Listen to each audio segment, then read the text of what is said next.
This video contains subject matter that may be offensive and disturbing to some people. If you are the type to require a warning throughout a video or show, let this message serve as your warning. This channel discusses the harsh reality of true crime. If this warning is not sufficient for you, consider a different genre and unsubscribe from my channel immediately.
There's Stacy Galloway.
Yeah, I think it's too long, 10 minutes. Although, as you can see, everybody's still saying hello. That's the whole point. Hey, thanks, Miss Skis. And also thank you, Richard Watts up above there.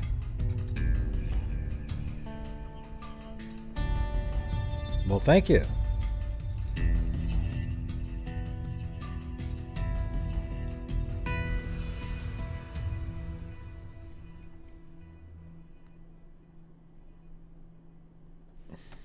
Yeah. Yeah, believe it or not, the day after we were talking about yesterday, remember we talked about Roswell and then Walter Hote for a minute there? The guy that did the affidavit? Well, then the following day, we've got the, check this thing out. It's crazy. Look at this one. Dropping by, showing love, kiss mark, growing heart. I don't know, mark. You'd have to go read this on your own. I'm not going to go over it, but former Israeli space security chief says aliens exist. This is like the next day, right? Isn't that funny? Like we just talked about it for a couple minutes there. And this is a picture I was trying to tell you guys about.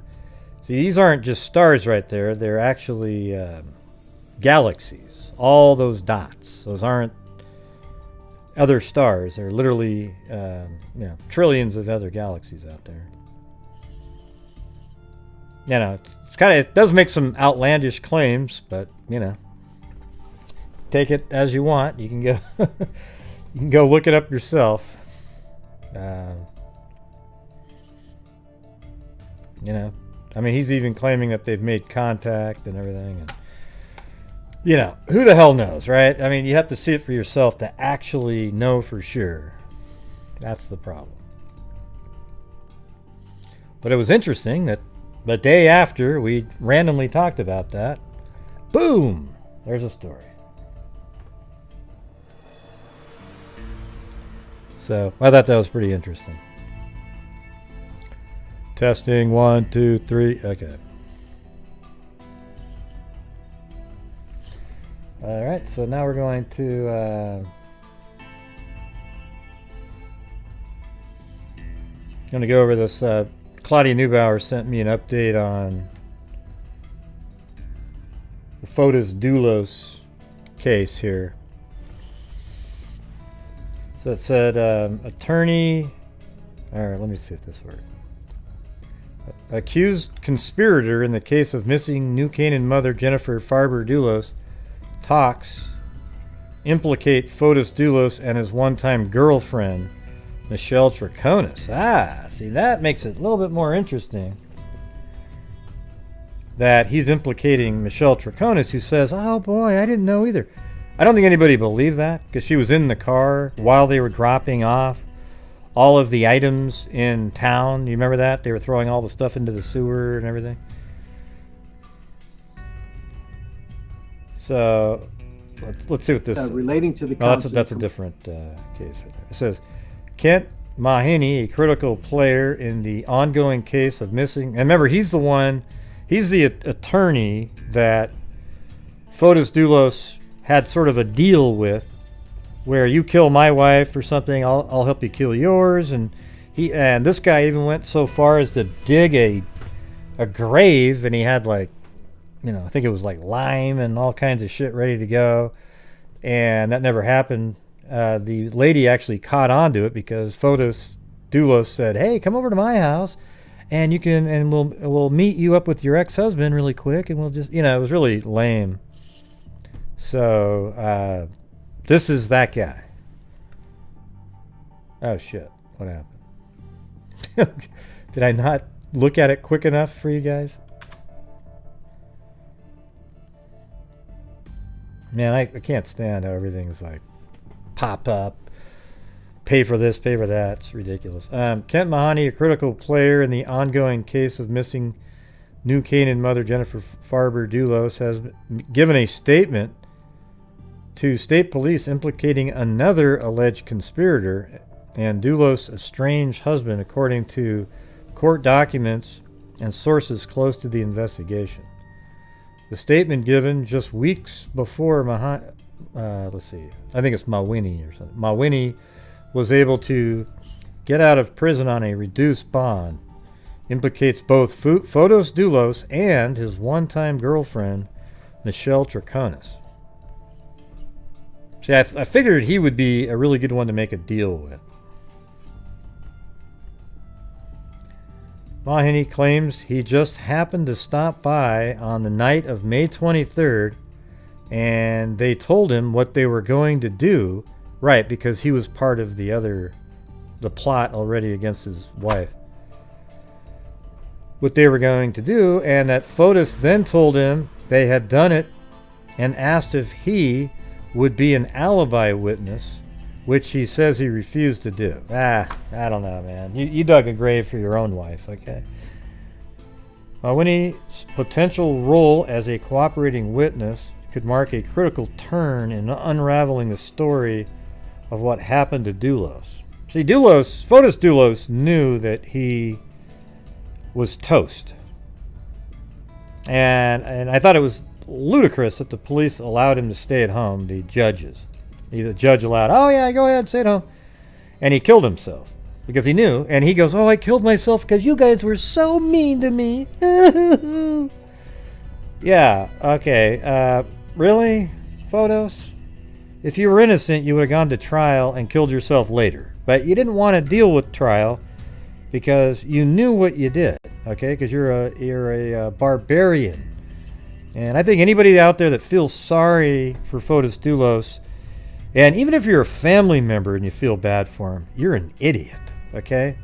Because he just killed the mother of his children because he wanted to. He didn't want to give her any money or anything.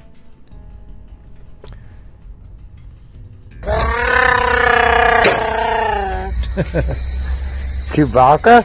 Yeah. Oh, I'll be Chewbacca if you want me to. Yeah. Yeah. So, I mean, look it. There's zero doubt that Fotis Dulos killed Jennifer Dulos. As a matter of fact, I would bet every single thing that I own, literally, that he did it. There is no doubt.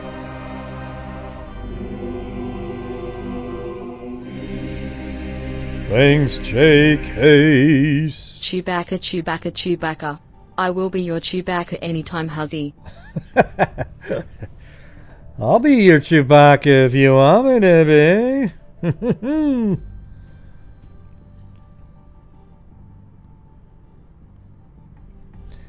Let's see.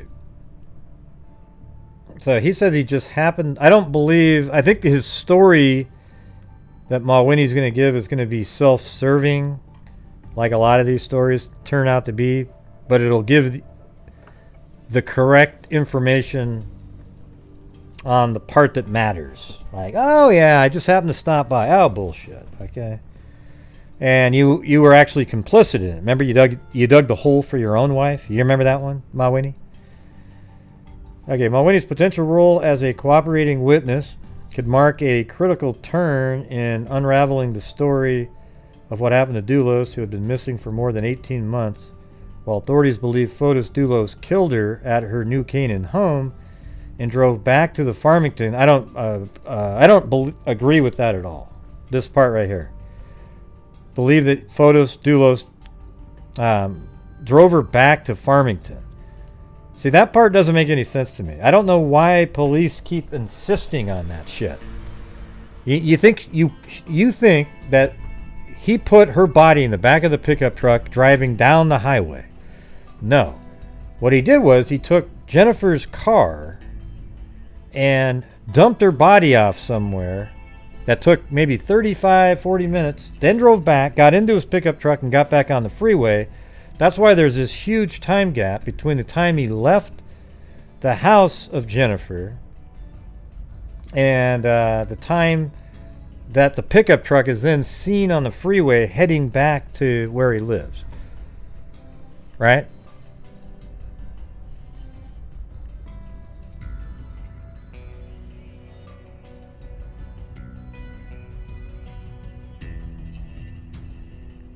Well, no, I'm not even asking if it's correct or not, Stacy. Facey. It is correct. We went over an entire show where we went over the entire affidavit time by time, mapping it all out, and you could literally see exactly what Fotis Dulos did. Okay, the part we didn't know at the time was the bike part that he drove to his here. I'll just go over to it.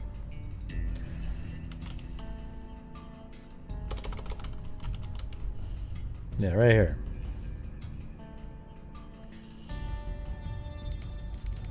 How come it's not? It's like frozen. Oh shit! There's so much stuff in that one that it.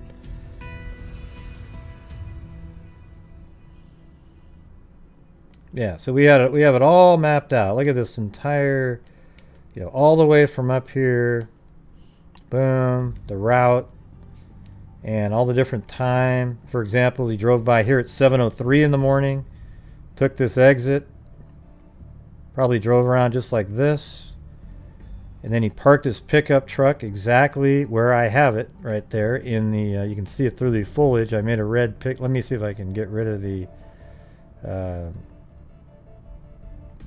I'll just make it not a 3D map for a little bit. Yeah, I'll make it a time of year where there's just trees. So this is where he parked his pickup truck right there. And then a bus driving this direction filmed him at the pickup truck being there at 7:40 in the morning. And then I think it filmed, did something again. I can't remember at 7:57 what the scenario was, if it was still there. But what he did was he parked his pickup truck right there. He got into his bike, and then he took the bike, however he got there, right over here to Jennifer's house. I think right where I have this red here, he stayed behind the car, the house right there, knowing that she was going to go off and drop her kids off at school. So she dropped them off at school over here, then drove back like this, and 8:05 to 10:25, he was at he when she was going back in to the garage, when the garage door opened, I think he let her car drive in, then he ran in behind her as the garage door was shutting, and at that point he killed her, right? And then he cleans everything up, puts her into the SUV that's in the garage, and okay, I get what you're saying, Stacy. I'm just telling you I'm confident on what I'm saying. And then I'm talking about Stacy. Now there's two Stacys in there, okay? Guess I have to say Stacy with an E. All right. So as the garage door is shutting, he runs in, kills her, cleans things up, puts her in the vehicle, and then at 10:25 he leaves. And then this house right here actually picks up the vehicle driving by, and it picks it up, pulling her car coming back with the kids, or not with the kids. After dropping the kids off, it shows it coming, driving this direction. And then at about 10:25, 10:30, it drives by right here, leaving. Okay. Then after it does that, the SUV is then found right here. So probably what happened was he drove around like this and then up this road, and the SUV was parked right up the road on the same side, facing the wrong direction. And actually the SUV was facing the right direction. The pickup truck was parked on the opposite side of the road, facing the wrong direction. Right? And let's see.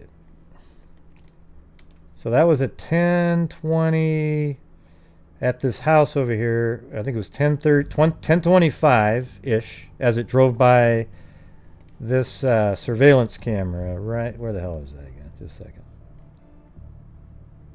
Yeah, right here at this house, there's surveillance camera. So just as it drove by right there, it was about 10:25. And then we go down to the surveillance footage here, and then 11:12 is when the pickup truck is seen driving past this same, I think it's a gas station rest stop type place right there. So that means you have about 40 minutes of missing time. Now let's just give it, okay, 10:25 over here, maybe 10:40, you get over here, perhaps. And then it would just take a second to get in that pickup truck. I mean, you move her body to the pickup truck, obviously, if you were going to do that. And then then you get on the pickup truck and you take off, and that would have been here much earlier than 11:12.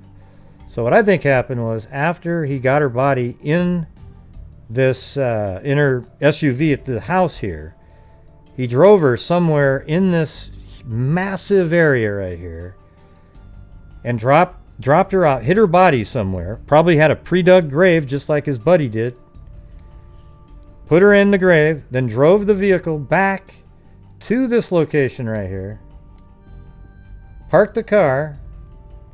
Then all he had to do at that point is get into his pickup truck. He probably put his bike as well into Jennifer's SUV and then drove it back to here as well. So after he dumped off Jennifer's body, then he had to take the bike out of the SUV, put it back into his pickup truck, and at that moment he's driving back home with only the items he had when he took off in the morning prior, right? Because now okay, sorry for saying, I said right. Yep. Okay. So I think that's exactly what he did. He took 15-20 minutes to go hide her body, drove back to here, put the bike in the pickup truck, then drove home. He literally, I think the way you do it, from this spot right here, you get in the pickup truck, you drive like this, go back, and then you wind around and you can get back onto the freeway again, heading east. And then you see him here at 11:12. Then there's another spot right over here at 11:25. And then you see him, I think he gets all the way back up home at noon, is in this area. And then all the way back home by 12:22 up here. I don't think there was ever a time. Why would he drive the body back where he lives to dump her body?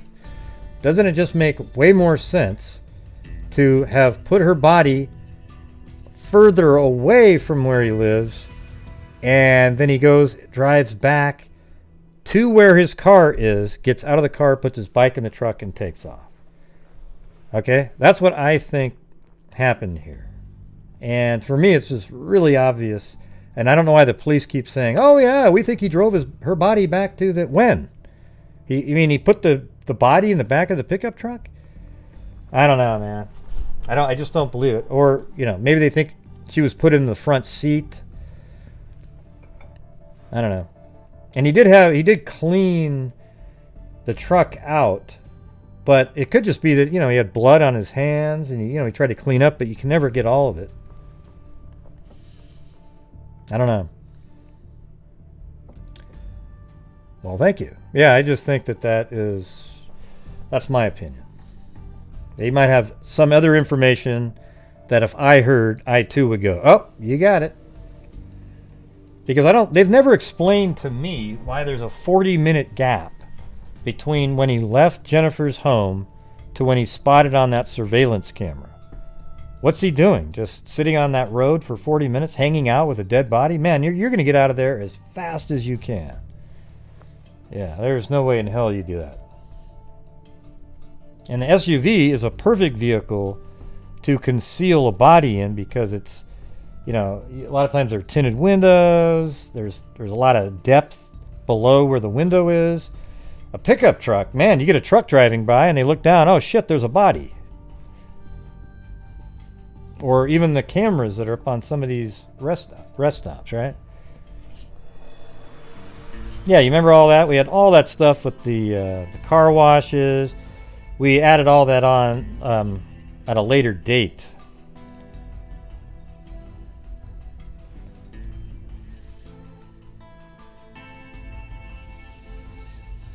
All right, so let's see what else it says here.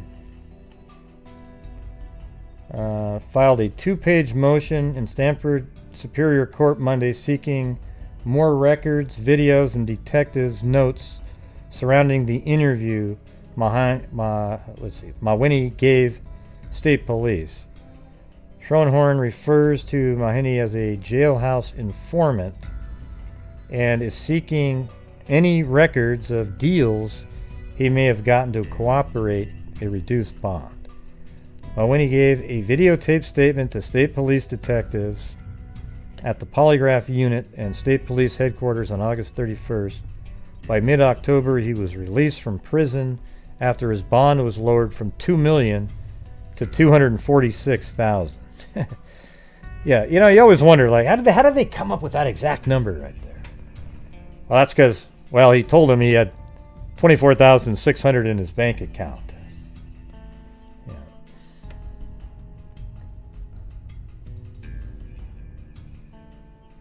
I expected there to be something like this because an inmate doesn't get... We said this exact same thing. You remember that? At the time when he was released, we go, he probably cut a deal. Because an inmate doesn't get released from prison with no hearing, no court appearance, or any objections. Both Mawhinney and Troconis have been charged with conspiracy to commit murder. See, the thing is, this Mawhinney guy, he did conspire to commit murder. But he didn't commit murder. See, that's where they're sort of going, you know what? He's a scumbag, everybody. But what we're going to do here is we are going to cut a deal with him because he didn't actually do anything.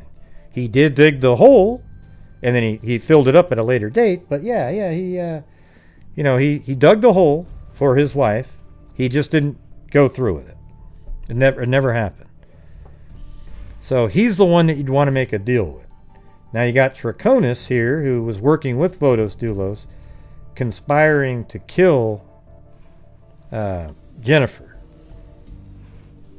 There you go. Despite the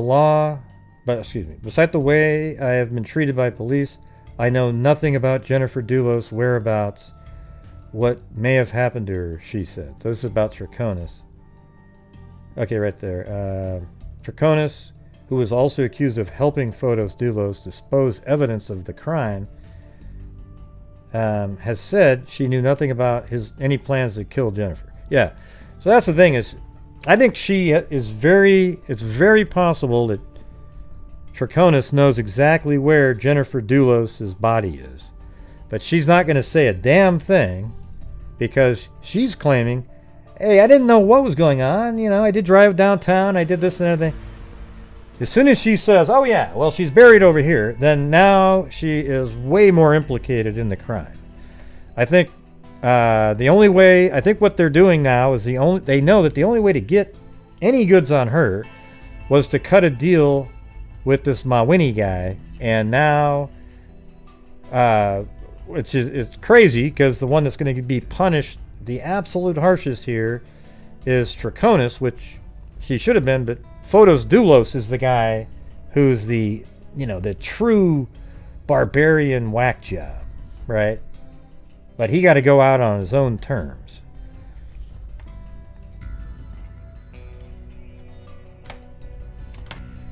All right. Well, anyways, that's Jennifer right there. The motion indicates that Mawhinney was interviewed August 31st by state police detectives at the department polygraph unit located at is Middletown. This is what they probably meant. Middletown headquarters. It is unclear if Mawhinney took a polygraph or if that was simply the location of the interview. Schoenhorn has asked for a copy of a test if it exists. Mawhinney eventually signed his statement on September 18th, according to the motion, and was released from prison on a reduced bond less than a month later. Chief State Attorney Richard Colangelo, who is prosecuting the Dulos case, didn't object to Mawhinney's release or bond reduction. Schoenberg's motion does not outline any specific information about what Mawhinney may have told state police or if he offered any evidence as to where Jennifer Farber Dulos may be buried. I'm looking forward to the opportunity to cross-examine him because there is no evidence to corroborate any of his story. Both Troconis and Mawhinney are facing conspiracy to commit murder charges for their alleged roles in the disappearance of Farber Dulos. who hasn't been seen since returning to her New Canaan home on the morning of May 24th. The last time she's ever been sighted alive was on surveillance in her vehicle at a little after 8 in the morning on that day, driving back home. Mawhinney was arrested by state troopers in Tallinn after allegedly trying to flee on the same day that Dulos was charged with murder. Yeah, you remember that? The Current has reported that Dulos called Mawhinney at his South Windsor law office just before Dulos was arrested. The arrest warrant for Mawhinney of South Windsor outlines allegations that he conspired with Dulos in the disappearance of Farber Dulos, the 51-year-old mother of Dulos' 5 children. In an arrest warrant affidavit said police detectives wrote that Mawhinney was present at Dulos' office the day Farber Dulos went missing. Oh, that's interesting. And his name appeared on detailed notes taken by Dulos and his then girlfriend, Michelle Traconis. You know, I guess what is a possibility is that this Mawhinney guy was with Fotis in that vehicle and helped to do everything. You know, helped lift the body into the SUV, or maybe just stayed with the pickup truck. You know, just so it wouldn't be total. I mean, who the hell knows what the reason would be? I don't know. It definitely could have been with him. Because it's interesting that he was at the office the same day that they went missing. What do you guys think about that? And for some reason, I always think it was just a one-man operation with Jennifer being killed. That's how I picture it.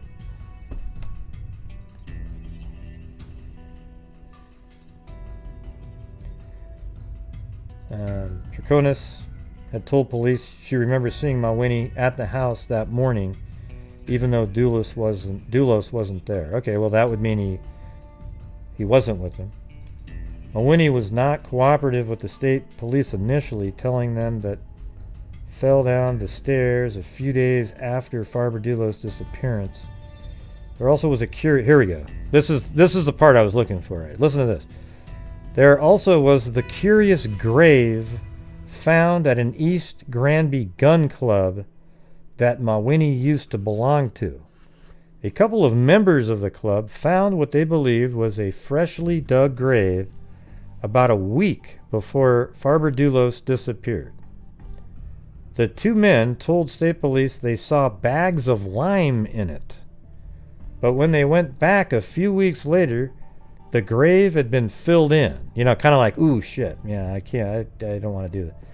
When state police dug it up, they found nothing. Jennifer Farber Dulos, estranged husband, Fotis Dulos, was arrested last January and charged with the murder at the same time. Traconis and Mawhinney also were arrested, while Dulos made a $6 million bond and Traconis made a $2.1 million bond.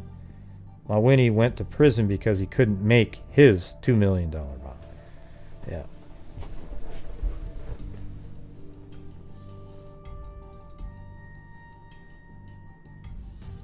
Although Fotis Dulos initially made bond when it appeared the bail was going to be revoked, Dulos later tried to take his own life in the garage of the Jefferson Crossing house he once shared with Traconis. He died a few days later. No, he died right then. Yeah. That's just bullshit. Yeah, he was dead. You guys brought him back as a vegetable after that, but he died in the garage. Okay, so he was successful. You know, they try to spin it. So, no, see, we didn't let him kill himself. You know, we had him going. No, he killed himself, and he was dead in the garage. That's just a fact. Then they artificially got his heart going again, put him on machines, and kept his body alive, but he was already dead prior to that. Farber Dulos has not been seen since she dropped her children off at a private school in New Canaan shortly after 8 a.m. State police have alleged that Dulos lied in wait. See, there you go. That's exactly what I think. For her, I don't think he was in the garage, though. of her New Canaan home, and that a violent struggle took place inside the garage. I think that she left the garage, put the garage door down, drove to the school over here, then drove back, and then as the garage doors lifted, her car drove in, and right as she was putting the door down, he goes in behind her. Then the door shuts, but he kind of stays low so that the doors are shutting, and she eventually gets out of her car. Then boom, he surprises her right then. That's how I look at it. And he probably had his bike parked behind the house here as well. And then, just so she wouldn't see it, then he killed her inside the garage, cleaned things up a little bit. Then he took his bike, put it inside the SUV and her body. Then he drives, shuts the door, and then you see him driving by right here at 1024. Then I think he then disposes of her body somewhere way out in the middle of nowhere. Then he drives back with the bike in the car and parks the vehicle right here.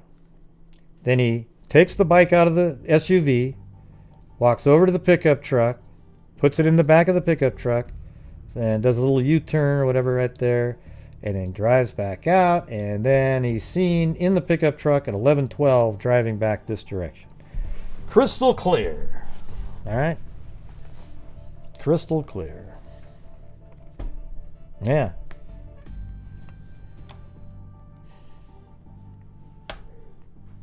So, all right, there you go. That's the update on that one. Anything else in that one, Claudia?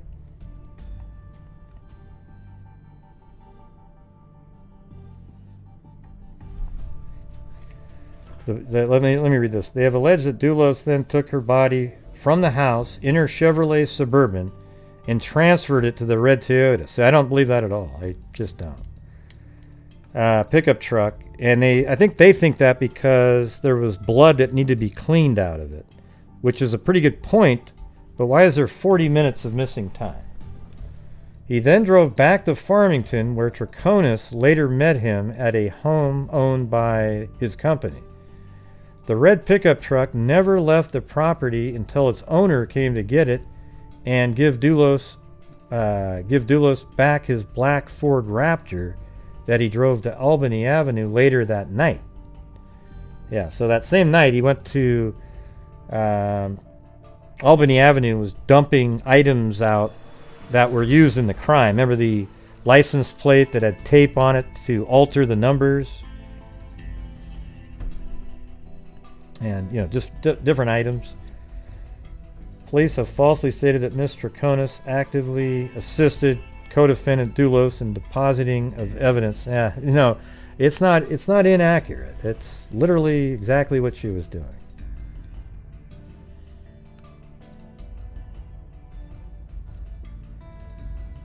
The court has reported that 2 days after Dulos allegedly dumped the evidence, a homeless man grabbed a trash bag, opened it, and found a bloody pillow and a knife in the bag.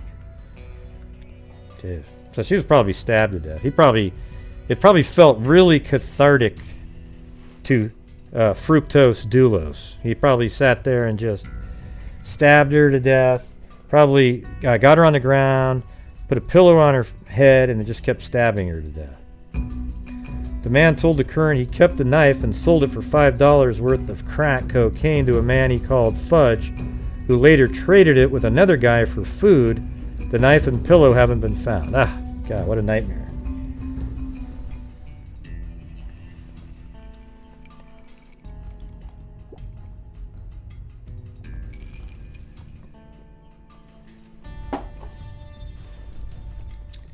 So there we go.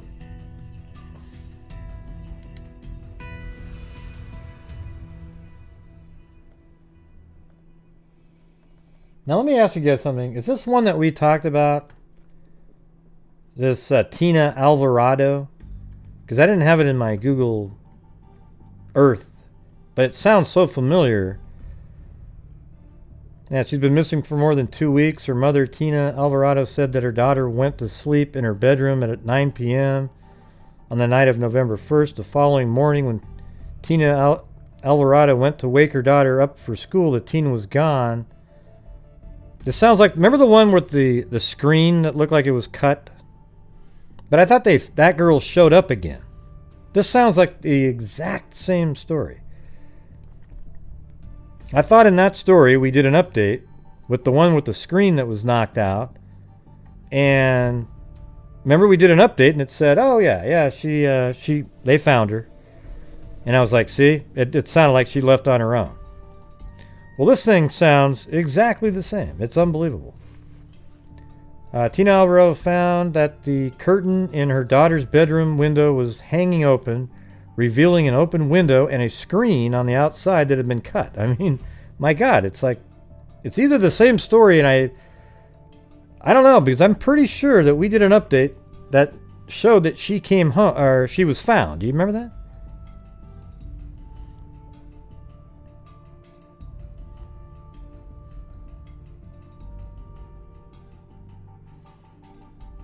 Yeah.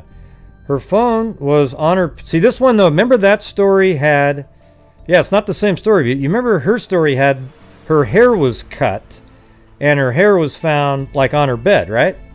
Well, this doesn't have that, so it's a different story, but it's literally... I mean, it's so exactly the same. It's unbelievable. Her daughter's bed... Remember, because in that case, remember the mother looked up and saw the window, and... Her phone was on her... So in this case, it wasn't her hair on the pillow. This one says her phone was on her pillow, and she was gone. Tina Alvarado told the News Herald, I started screaming. I told my 21-year-old son that Gloria's gone, and we searched the house, then called 911. We have been looking for her ever since. She went missing on the 1st. The Taylor Police Department, who are working with other agencies on the investigation into the teen's disappearance, have said that surveillance footage captured by a neighbor's camera shows a car pulling up to Alvarado's home at 1 a.m. on the night that Gloria went missing. In the 14-second clip, a man can be seen getting out of the car, but police are not certain that the video has any connection to Gloria's disappearance. Well, how did the car, you see him getting out of the car. Didn't you see it, like him get back in the car and it pulling away? And according to Alvarado's family, Gloria is a straight-A student who was always laughing and has no history of running away. Nobody is saying anything, Tina Alvarado told Fox 2. The Alvarado parents told the News Herald that they didn't hear anything out of the ordinary on the night that their daughter disappeared, and the day before she'd gone shopping with her father and sister, and nothing seemed amiss. The family has been tirelessly searching for her in the days since with Raymond Alvarado. So this is just wow, I mean, it's crazy how similar that sounded. I thought it was like a deja vu. Yeah, because in that case she was found, and I did an update. I was like, hey, remember that case? Well, they found her just like we thought. And then, boom, you have another one where upstairs window, the screen door is missing, and it almost feels exactly the same. I mean, it sounds like the phone was left there intentionally so she can't be tracked. And almost like she was waiting for somebody to come get her. I think she's going to most likely be still alive. Yeah.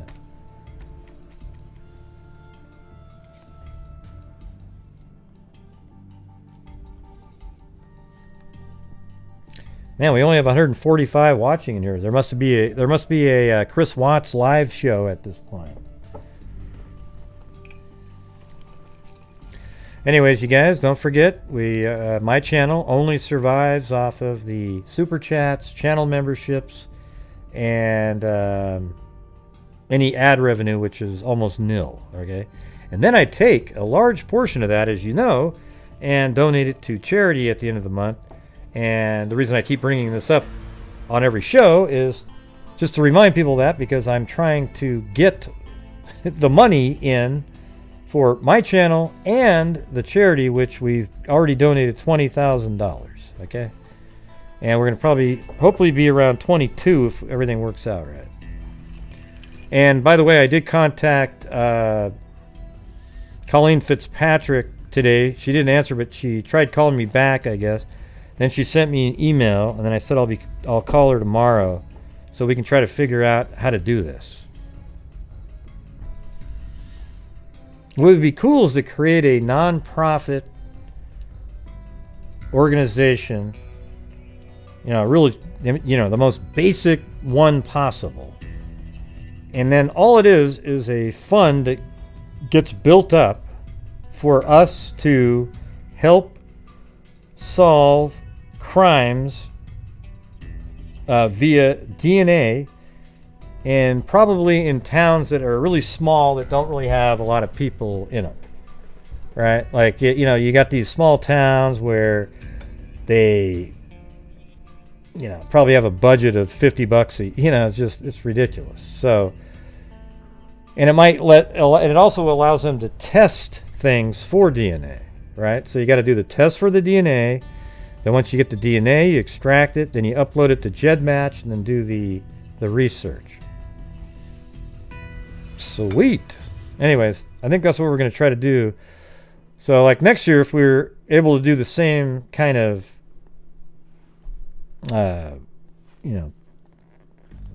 generous freak stuff where we're up to 20-something thousand again. I'll try to do, maybe we can do like half goes into that fund, and let's just say at the end of the year nothing pans out, and maybe we take half of that and donate it back out, but keep some, I don't know, or just keep building it up, because you kind of want to have a fund in there to help people. But I'll let you guys see the balances and everything like that. I won't be taking anything out. Hopefully you guys feel like you can trust me at this point. I've showed you every single thing that we're doing, every single show. All right.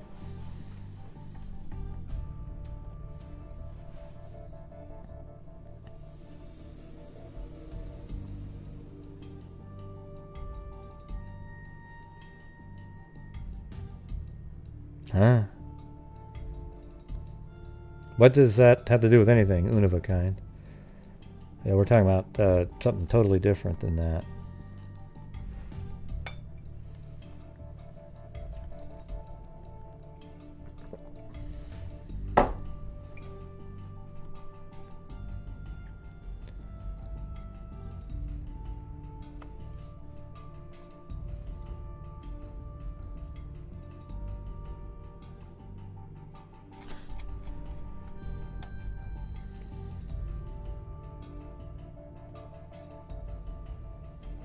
I don't know what that means. What do you mean you just get the circle? I don't get it.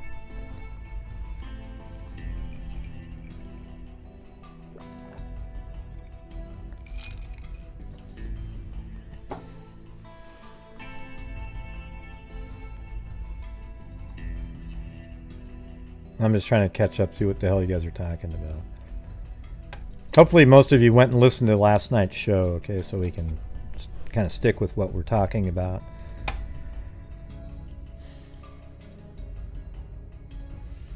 Yeah.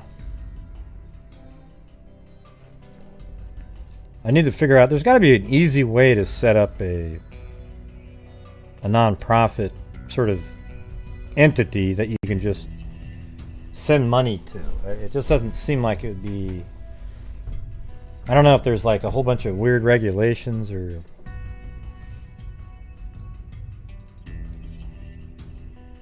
yeah, 501c, yep.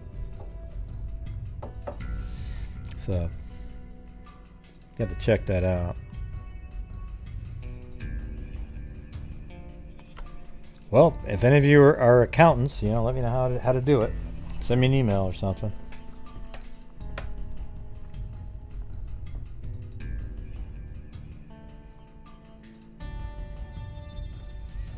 Yeah. Well, my pitch didn't seem to work either. All right, here we go. I'm going to go to the... right now we're going to do the Jackie Shireman case.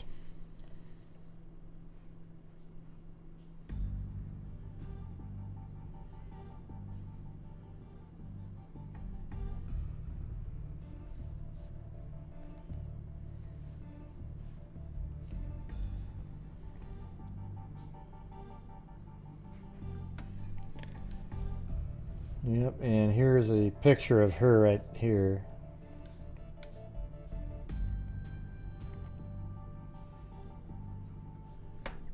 This is 1975, obviously.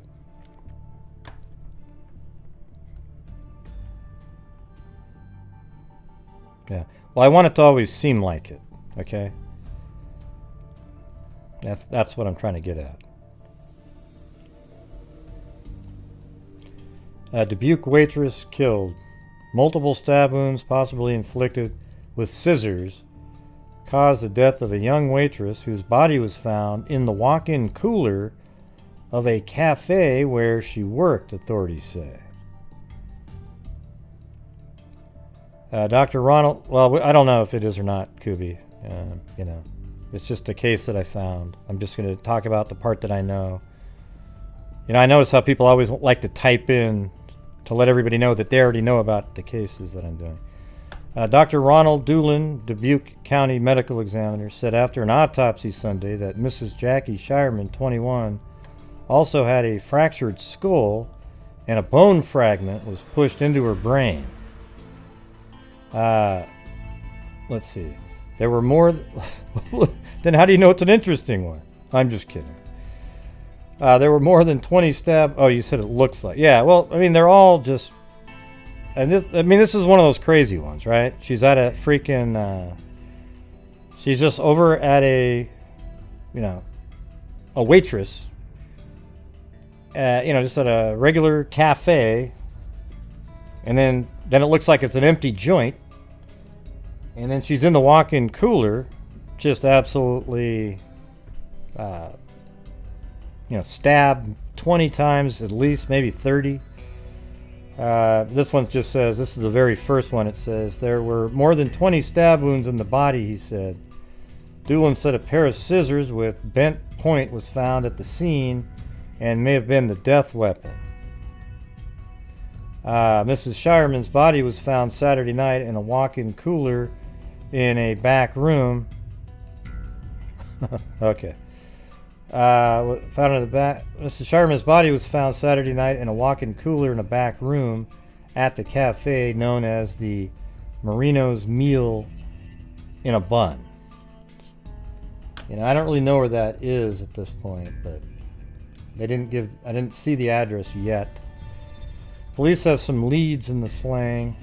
Acting Police Chief John Fangman said Sunday he had some leads in the stabbing death of Dubuque waitress. Fangman would not elaborate on the statement, but he said he and State Bureau of Criminal Investigation agents have no suspects. The body of Jackie Shireman, 21, was found in the walk-in cooler of the restaurant where she worked. An autopsy revealed she died of multiple stab wounds. Ms. Shireman was employed at Marino's Meal in a Bun. Police said an elderly couple went to the restaurant Saturday night and notified police that the place was deserted. Two police officers who went to investigate found the body in the cooler in a back room. I mean, that's just right out of a movie, isn't it?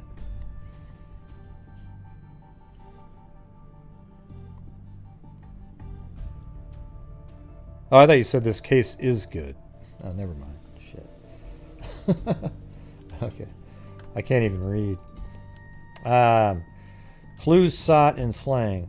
Dubuque police, aided by 7 state agents, are searching for clues in the slaying of a waitress whose body, riddled with more than 20 stab wounds, was found in a walk-in cooler and, at the cafe where she worked. Dr. Ronald Doolin, Dubuque County Medical Examiner, said after an autopsy that Mrs. Jackie Shireman, 21, had a fractured skull and a bone fragment was pushed into her brain. There were more than 20 stab wounds in the body, he said.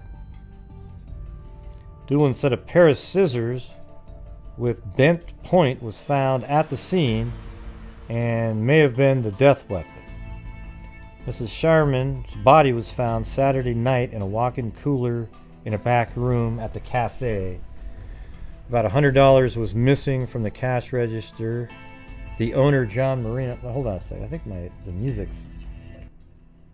Well, it's loud in my ear, but might not be that loud.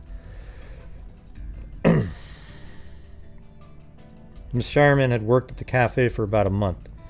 The body was discovered by 2 policemen on patrol who flagged down an elderly couple who said they became concerned when they found no one in the cafe. Police said Mrs. Shireman's assailant may have some visible injuries, but did not elaborate, so they probably found skin underneath their fingernails. You'd think that they would have collected that. Acting Police Chief John Fangman said he had some leads but no suspects. Craig Beek, Director of Iowa Bureau of Criminal Investigation, said 7 BCI agents were in Dubuque to help with the investigation, and more would be sent if needed. Marino and Mrs. Shireman was working at his place temporarily until she could find a secretarial job. So she was just doing that as a temp. You know, like, hey, I'll just do this for a while. I need to make ends meet, but I'm trying to look for a secretarial job. He said she worked Saturday night for another employee who wanted to make a trip out of town. Let me read that part again. What was that again? Marino said Miss Shireman was working at his place temporarily. He said she worked Saturday night for another employee who wanted to make a trip out of town.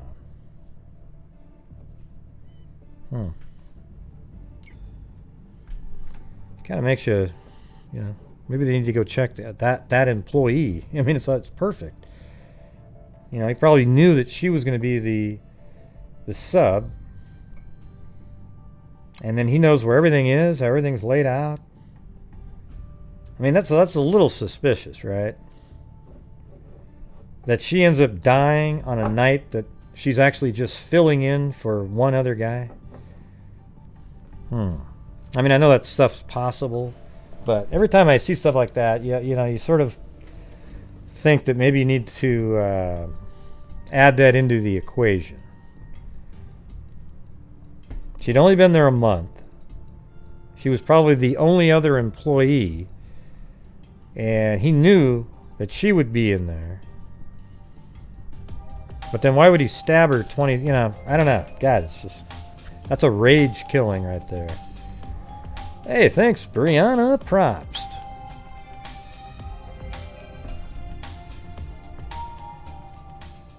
Thank you for your work, Profound Heart. Yeah, it's not really a switch alibi, it's just a alibi. Let's see.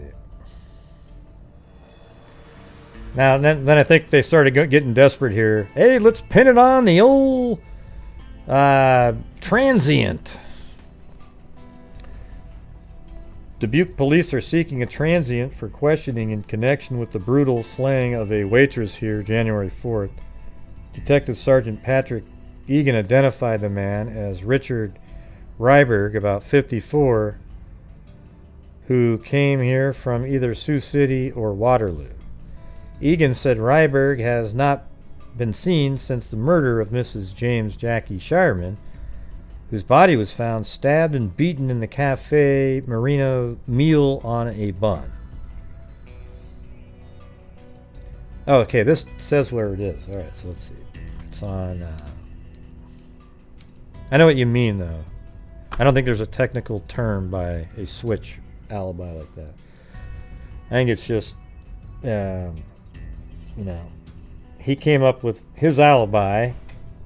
I mean, we don't even, he might not even be the person at all. I'm just saying, isn't it possible that this guy, you know, he's the one guy that knew who was going to be taking his spot. He knows how to get it into the cash register. He knows how to get into all that stuff. Hey, thank you, Tracy. All right, so this was at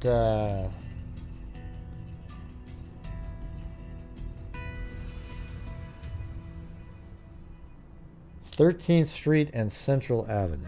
All right.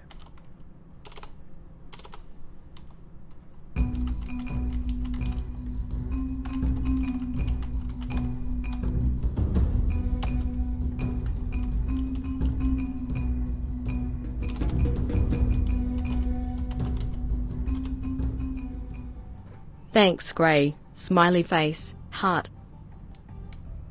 Yeah, there it is. 13th and Central.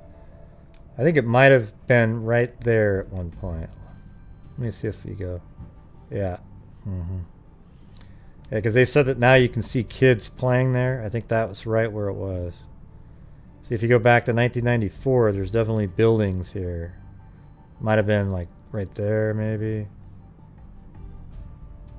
So that's where I'll put it.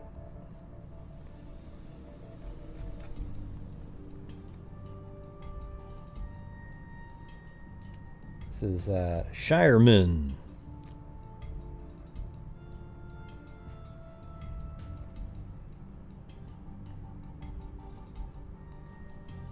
Right? Yeah. Jackie Shireman.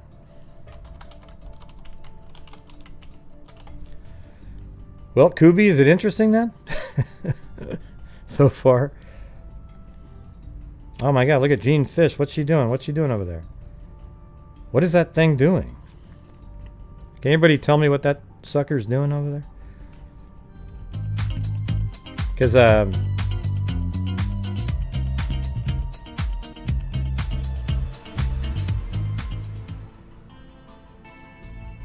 Caspian Horses Rock used to put those in there. I don't see the... I know, I like the old ones too. Or like, I mean, I like doing them more than anything else. Reporting's better. They're also different crimes for some reason. Feels different.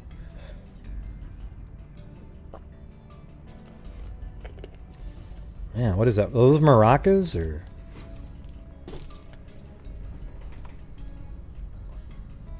Okay.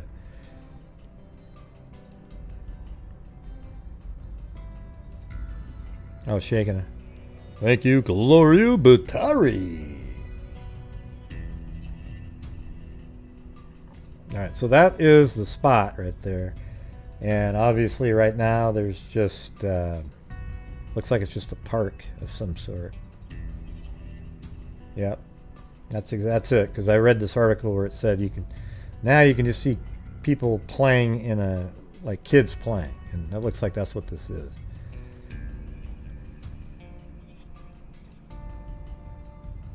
Although it kind of looks like it's part of a school. I wonder if that was there before. Oh, that wasn't even there either. Huh. That school wasn't even there.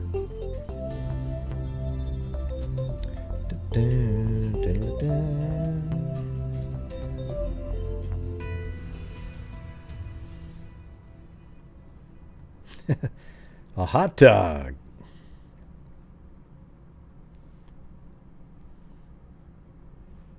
Thanks, Ozo.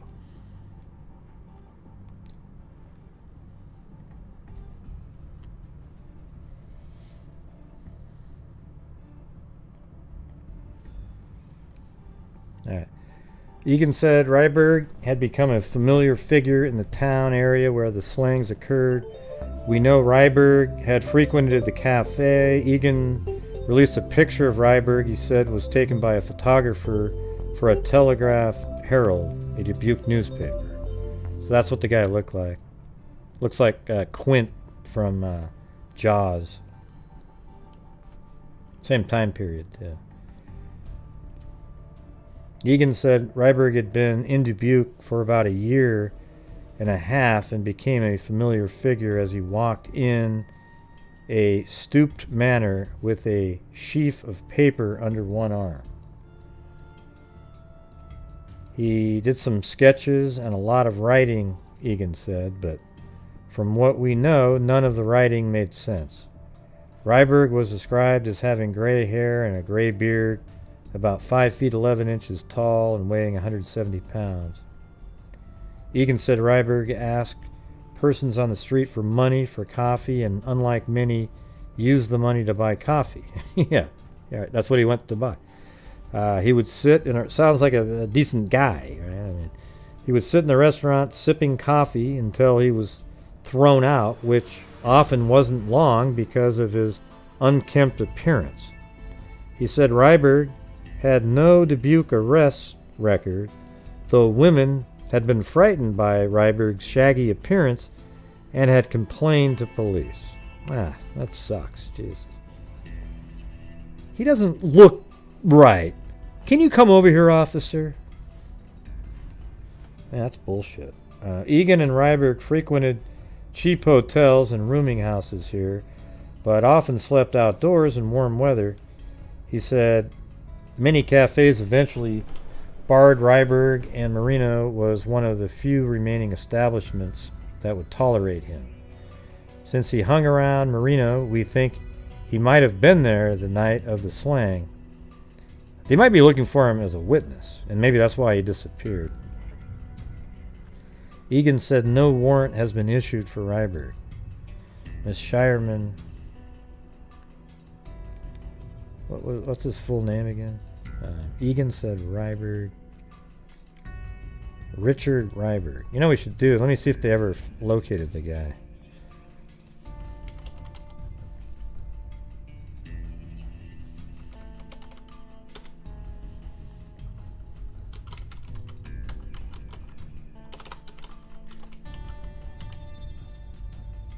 Yep.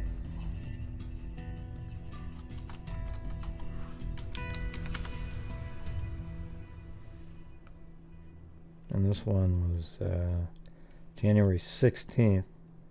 So there's a later one. 20th. Richard Ryberg, the 53-year-old transient, questioned, so they did find him last week as a possible witness in connection with the slaying of the Buc waitress on January 4th, was back in the Waterloo jail Sunday night. Waterloo police said Ryberg came to the police station about 9:45 p.m. and asked would he be booked into jail as a sleeper so he could get out of the sub-zero cold. Yeah, I actually feel bad for this guy. Don't you?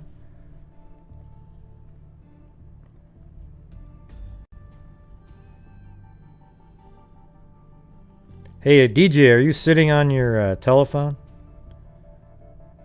Or are you just really drunk? Maybe you should go check into the police station as well.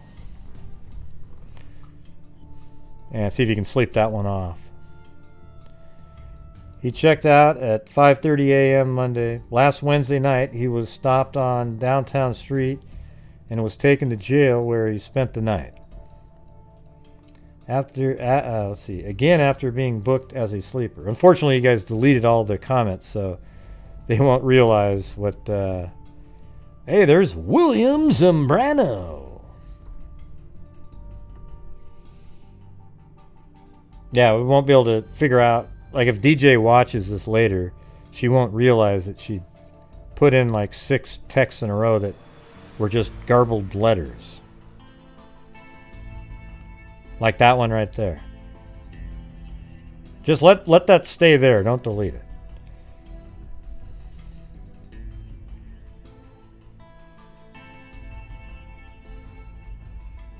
Well, because they don't make any sense. You know? But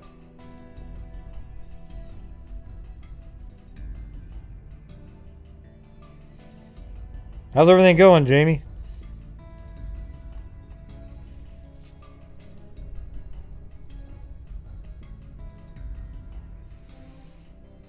He was taken to Dubuque Thursday morning where police questioned him about the murder of Jackie Shireman, whose body, Mrs. James. So she was actually married, and I think she had kids, this lady. Dubuque police said he was a regular customer at the cafe and hadn't been seen in the city since the murder. He was released after questioning, and police said he offered no new leads in the case. Ryberg had lived in Waterloo for a time before he went to Dubuque. Yeah, so there you go. That was just, wanted to see if there was a follow-up, and there it was.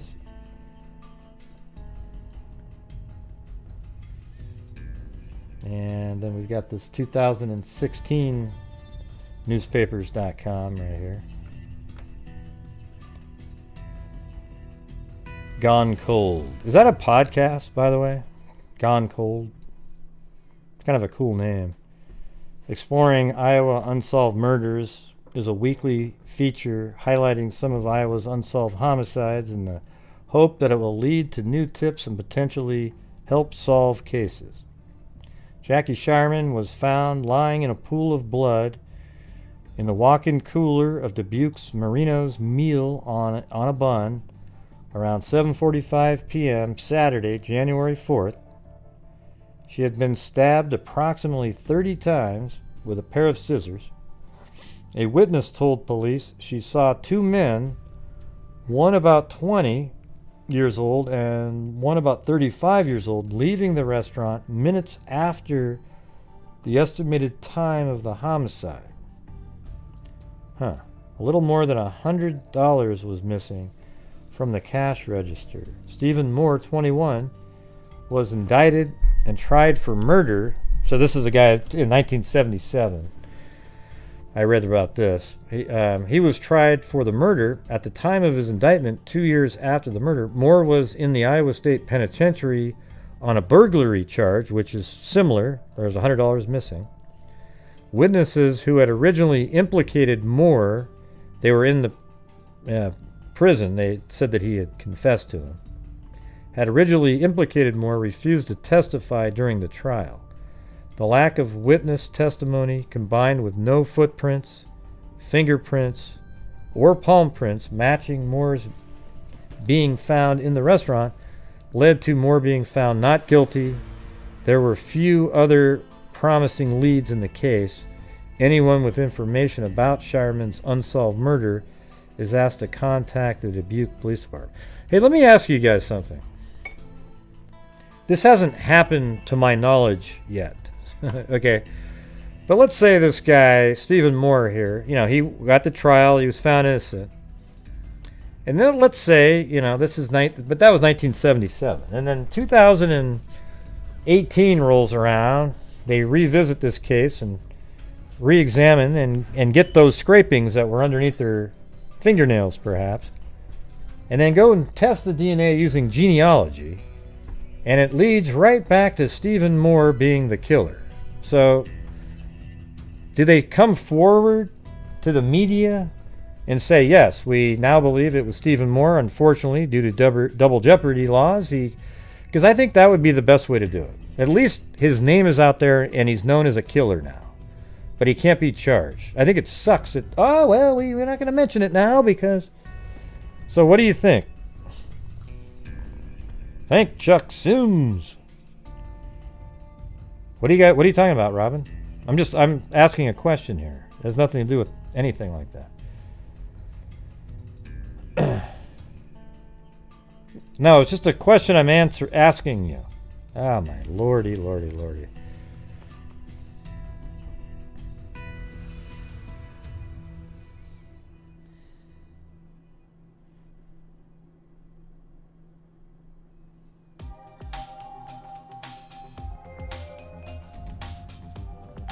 Now, I'm asking about, I think the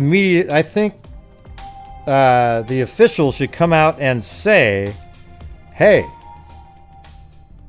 this guy, he was acquitted, but it turns out he is the killer. We believe he's the killer at this point, but we can't try him again. I think that should be said, right? Don't you? I mean, I don't know if this is the guy, but let's say they tested and found DNA evidence all these years later, and it led back to the Stephen Moore character. I think that they should definitely say who did it. Okay. I'm just curious. I mean, if you don't think that... because I think there should be... That's the punishment at that point. He'll forever be known as the person who did kill. And then I think what you should be able to do is the family should be able to do a civil suit against him, and then all the evidence starts coming out, and then he's convicted of the wrongful death of Shireman in the media, and everybody will know him as being a murderer. I think they should always keep doing that, and even if it ends up being one of the people that was acquitted, you need to say it.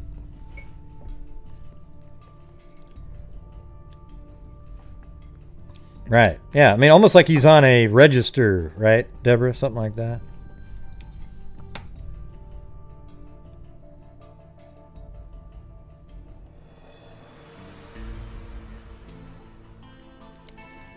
So that's the main art. There was one that was pretty long in here. I'm going to take a look at this one. Let's see. Okay, so she was 21 years old, was found lying in a pool of blood. This is on the... these are all in the description, but this is What Lies Beyond Boards. Jacqueline L. Jackie Shireman, 21, was found lying in a pool of blood in a walk-in cooler at Marino's Meal on a Bun located at 1296... Oh, there you go. Let's see if we got that right.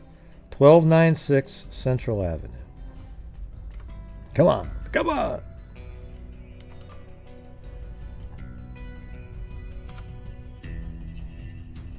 Oh, so it's where the school is. I guess that's the same. It was one big piece of property. But let's see.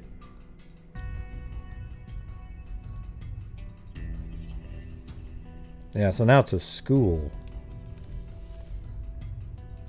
Right? God, it sucks that you can't go back and have street view because they didn't exist. So now it's just a big school there. So same thing. You can see the schoolyard. It's just not... The intersection they gave was incorrect in that article. It's not that one. It should have been whatever. Hold on. It's close. I don't know. It doesn't look like there was ever a street right there. Like this was just a big piece of property.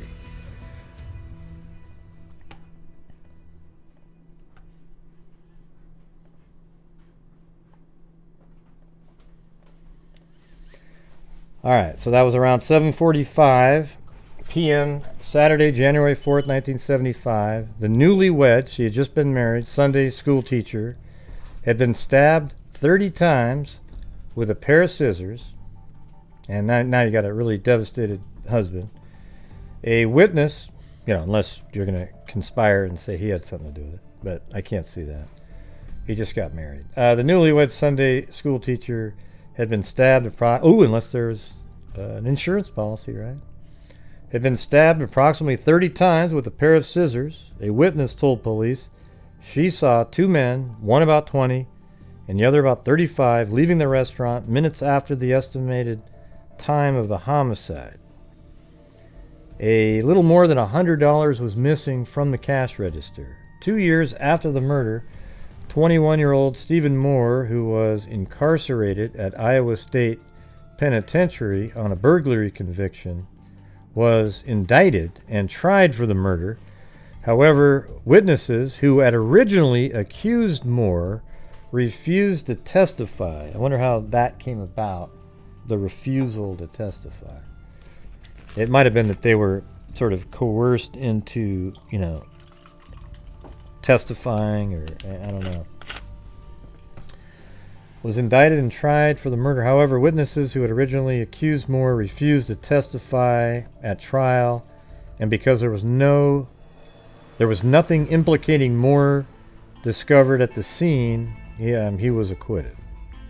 The afternoon of January 4th had been busy at the restaurant, and Rick Spear, Jackie's brother, who stopped by around 5:30, had not noticed anything out of the ordinary. So she was at the restaurant.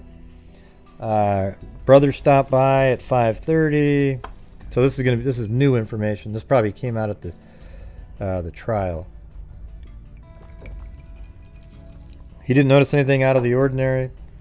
By approximately 6:40 that evening, Jackie reported to her boss that things were slow. But when Albert Fortier walked into Marino's at 7:45 for a cup of coffee, things had changed. Fortier estimated he waited about 10 minutes before going behind the counter and pouring the coffee himself.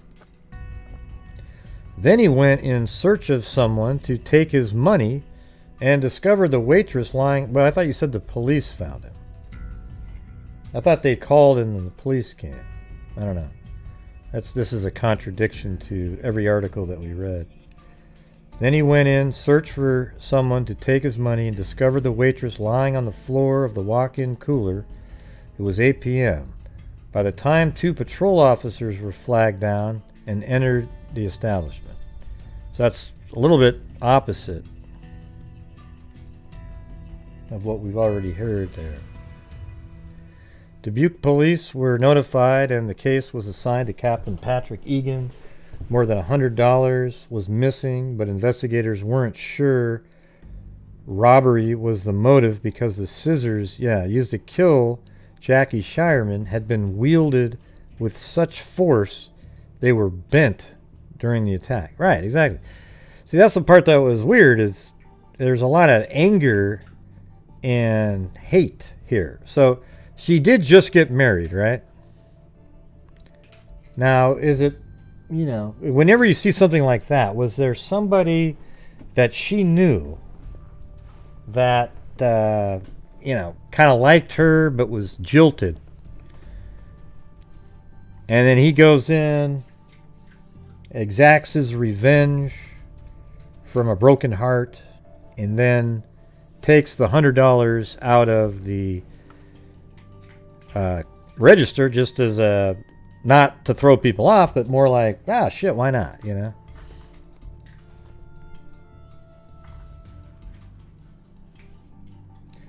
Yeah, such a frenzy to sustain attack was considered overkill. Nevertheless, it was concluded the motive was robbery and Shireman had resisted. In short order, there were 10... Shireman resisted the attack. And I think they must know that. Perhaps she has defensive wounds on her arms that are, not quite stabs, but looks like she deflected something. Or she has skin underneath her fingernails. In short order, there were 10 officers and 5 Iowa Bureau of Criminal Investigation agents working overtime to find the killer. Initially, police were confident the men identified by the witness would soon be apprehended and charged. Rick Spear, however, had a different take on things. After learning what had happened to his sister, he had to be restrained from entering the restaurant, and it was his contention the investigation was mishandled. You always hear that all the time by family members. I'm not exaggerating. There were 30 cops in the building when I got there, he recalled. If there was any evidence there, they trampled over it. I think protocol would tell them to stay away. Wilma Spear, Jackie's mother, did not believe robbery was the motive, or that her daughter would have resisted if asked to hand over the money from the cash register. I think she was just fighting for her life. That's the resisting. I mean, you're kind of stupid if you just stand there and let somebody keep stabbing you over and again with the pair of scissors. That's what you're resisting.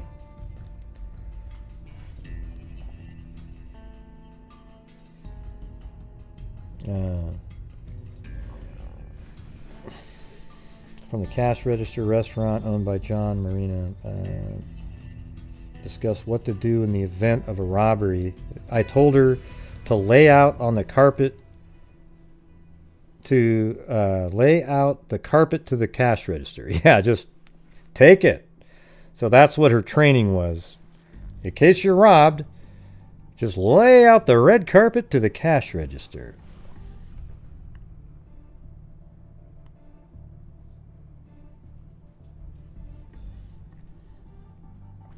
Also, according to the Telegraph Herald, sources later revealed that there was a break-in the case 2 years later, gleaned from information provided by local criminals, but Dubuque County District Judge Robert Kerman remembered there was a lack of evidence after a grand jury indicted Steve Moore in 1977. During the trial, Moore spoke of burglaries he had committed at the time, which effectively provided him an alibi for the time Jackie Shireman was killed. According to Wilma Spear, at the time, as time went on, Captain Egan, I think, thought it was this guy the whole time. I wanted them to just be done with it. At the time, they had a bunch of witnesses, but during the trial, they all backed out. One witness reneged, 2 others declined to testify. The jury deliberated approximately 6 hours, but returned with a verdict of not guilty. Mrs. Spears was understandably angry at the witnesses for not testifying because without their earlier statements, Stephen Moore would not have been indicted when it was through. She recalled, I met Captain Egan on the street one time and told him, would you please take all the stuff you got down at the police station and bury it out over by the cemetery with her? Let's see. Following Moore's trial, Egan admitted to the Telegraph-Herald that a lot of things about the case bothered him. The main thing is the verdict, but that's life. That's our form of government. Well, what if he was totally innocent, though? I mean, why didn't you have fingerprints and footprints? Well, because the police walked in there, right? Anyways, Jackie Spear, born October 2nd, 1953, was a member of... Okay, so the rest of this is just... let's see down here. Much has changed since 75, not the least of which are the advances for forensic DNA. States have been tracking these advances and trying to resolve old cases. The accuracy is just incredible with this. It's made cases and broken cases. Yeah, so, you know, hopefully they're re-examining the scissors and any fingernail clippings they might have got from Jackie, right?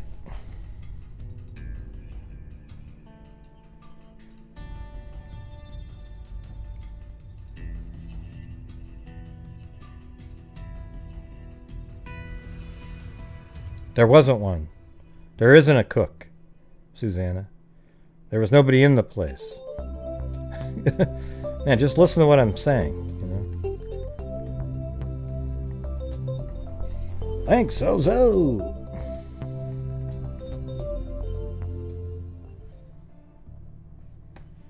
Where was the cook? Jesus. I think if there was a cook in the story, it would have been mentioned.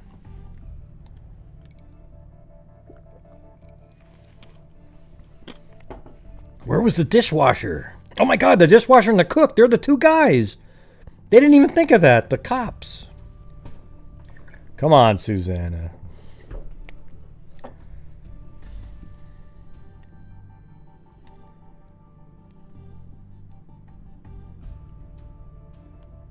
What do you mean you don't hear some parts? Why do you need to know the answer? Why, just listen to what the article says, okay? That's all you need to know. You don't need to, start wondering about things they didn't mention. Obviously, those people didn't exist in the story, right? It was an empty restaurant. A lot of these places, small little diners, have one person that goes out, pours the coffee. I've gone to these places. There's one over here called Jimmy's. They go get you your drink, bring it out to your table. Then they go back and cook your food for you. Then they come back out and hand you your food, and they do every single thing in there. You see what I'm saying? Yeah. It doesn't need to be, oh my God, I didn't hear it. I didn't hear about the cook. It's overthinking stuff, right? Because don't you think if there was a cook and other people there, and all of a sudden they're just gone, that they would have been like the biggest... my God, the cops would have been on top of them in 2 seconds. So that's all I'm trying to say is sometimes just don't overthink things. It makes it a little easier. It just didn't even pop into my head because I assumed that they weren't there since they weren't mentioned.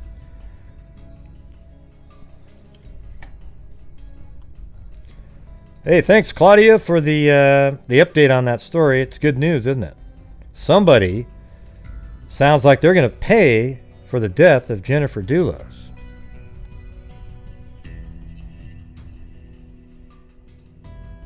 Because she was dead, Mary Clark. Did you not pay attention? What kind of a question is that? Oh my God. I feel like I'm that prosecutor in that one case. Remember with the girl that the mom, she flew out of the car and on the curve, or the daughter flung out of the car in Oregon around on that curve. And then there was a press conference, and the prosecutors in there going, because she wasn't in the car. It was just a crazy question. Why the one customer pour her his own coffee? Well, because she was dead at the time. Remember how she went back and found her on the floor? Right, exactly. Yeah. I don't know what your writing is. Maybe you were just trying to fill in a sentence. Sounds like you were asking a question. You got to write a better sentence than that. Because it says, why the one customer pour her his own coffee? Well, to me, it sounds like you're asking a question. Okay? You don't have a question mark at the end, but, you know, usually when a sentence starts with the word why,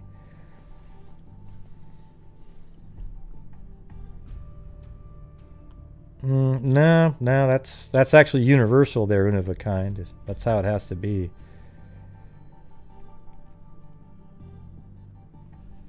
Oh, that's crazy, William Zambrano.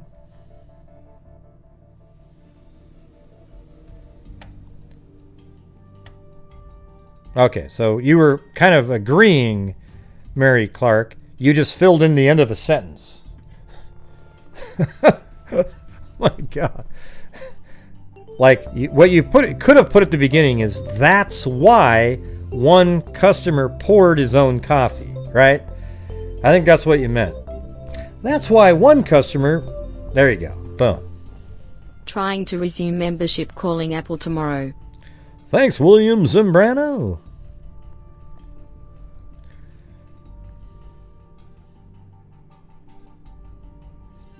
Yeah, that's kind of a weird... I read what you wrote above, something about Apple. Anyways, this is her right there. I mean, what a nightmare, right? She's just hanging out. Somebody comes in. And, you know, there might have been two people. One of them's at the cash register with the guy, and he just the other guy is on a mission to kill her, and the other one's just there, and he goes, oh, hell, why don't I just take this 100? And it might be the 20-year-old that killed her, because that's usually the age where you've got that more, a little bit rage with your hormones. He's 20, she's 21, and it's just about 20. He could have been 21, 22, you know, something like that. So, you know, yeah, this is probably one, unless they've got DNA, it's never going to get solved. You know, the only way these kind get solved without DNA is if somebody comes forward at some point and says that. Says what happened.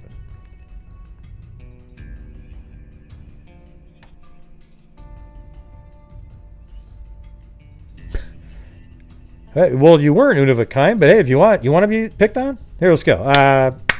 What do you want? What do you got? What do you got?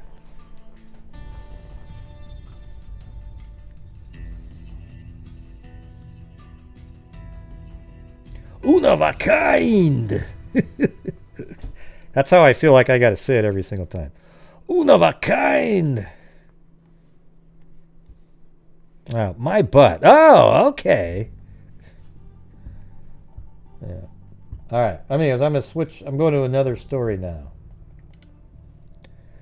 Okay, we're moving on to the next one. All right. The next story is Hulda, right up your alley there, one of a kind, probably from Germany too. Hulda Fischer. Okay. Fischer's more English, I think. Well, Fischer can be German too, though. But Hulda, man, that's got to be German. And you're probably not even German, but one of a kind sounds German, the way I say it.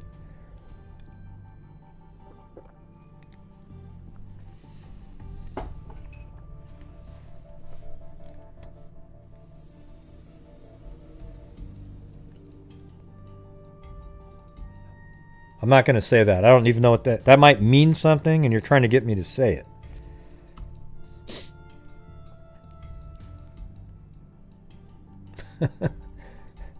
Yeah. All right, here we go, everybody. We're moving over to Hulda Emma Fischer. Yeah, I guess I'm on fire, but it doesn't lead to the charity or super chats.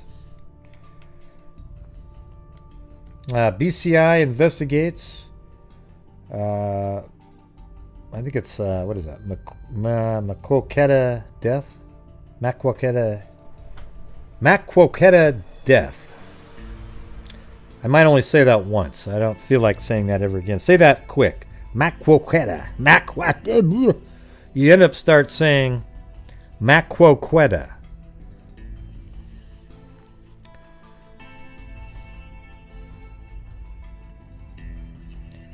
All right, the Iowa Bureau of Criminal Investigation sent 7 agents here Wednesday to investigate the death of Hulda Fischer, 85. You know, I noticed there's a lot of elderly murdered people in Iowa for some reason. A neighbor discovered Mrs. Fisher's body in her home. Again, here we got another one of these. In Maquoketa Tuesday night. We'll just call it Mac from now on. An autopsy was ordered, but state agents declined to release any details of the death.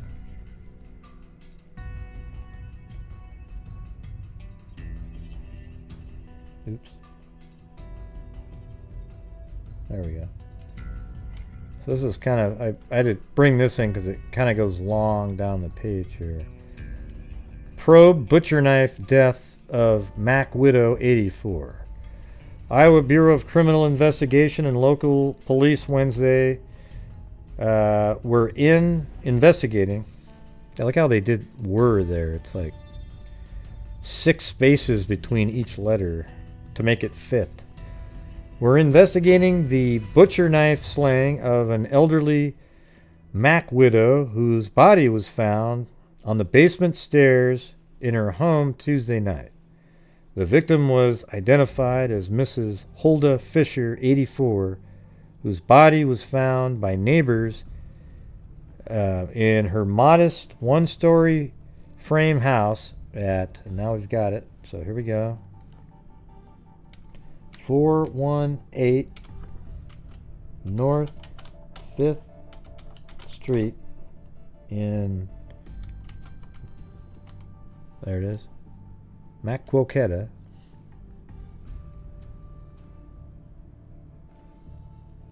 And that probably is it.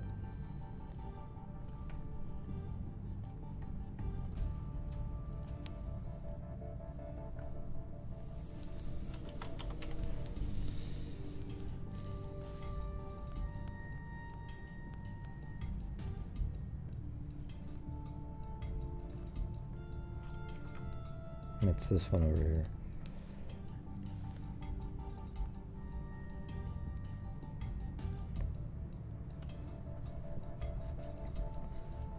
So there we go. That's the house there.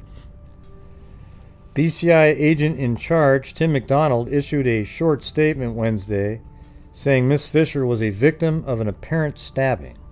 I mean, who the hell stabs an 85-year-old, man? Or 84-year-old? Just... He declined to say whether there were any suspects or if a motive had been established. We have some leads, he said, but if they are made public, they undoubtedly will harm our investigation. So that's interesting. Some people said that and some didn't back in the day. Maquoketa Police Chief, Buddy Olson, said Mrs. Fisher lived alone in the house and had no relatives in town. Man, these all sound the same, right? But had 2 sons, one in Arizona and one in California. Next door neighbors, Mrs. Hattie Peterson, 77, and her nephew, Ron Keller, 40, found Miss Fisher's body on the basement steps about 8 p.m. They said the body was clad in a house dress and apron and was lying face down with a butcher knife embedded up to the handle in the center of her chest. I mean, how many times have we heard this one, too? I mean, literally, what was funny about that, Goldie? What's funny about the story we're talking about? Let's focus a little bit, okay? Thanks. I don't really care how to pronounce it or anything like that. As a matter of fact, I won't say it again. All right. So let's focus in on what we're talking about here. Next door neighbors, Mrs. Hattie Peterson, 77, and her nephew Ron Keller, 40, found Miss Fisher's body on the basement steps about 8 p.m. They said the body was clad in a house dress and apron and was lying face down with a butcher knife embedded up to the handle. I mean, literally just, all the way in the center of the chest. Tuesday morning, Hulda said she was going to an Eastern Star meeting Tuesday night, and about 7:45 p.m. I got a call from someone at the meeting who had said Mrs. Fisher hadn't arrived and would I go over and see why she's not here. I don't know what an Eastern Star meeting is, but Mrs. Peterson said she called her nephew Keller, who runs an antique shop on the other side of the Fisher home. Huh? So there's an antique shop right over here? Yeah, I guess that kind of looks like a business, doesn't it? Maybe. Yeah, kind of looks like a house, but...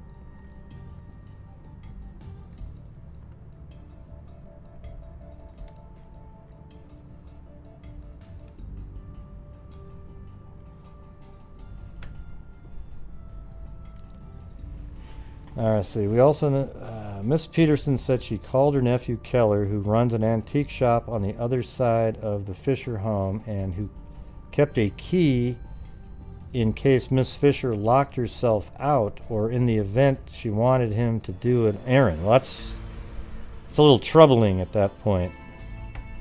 We've all known each other for years and we do not do a lot of favors for each other, Miss Peterson said.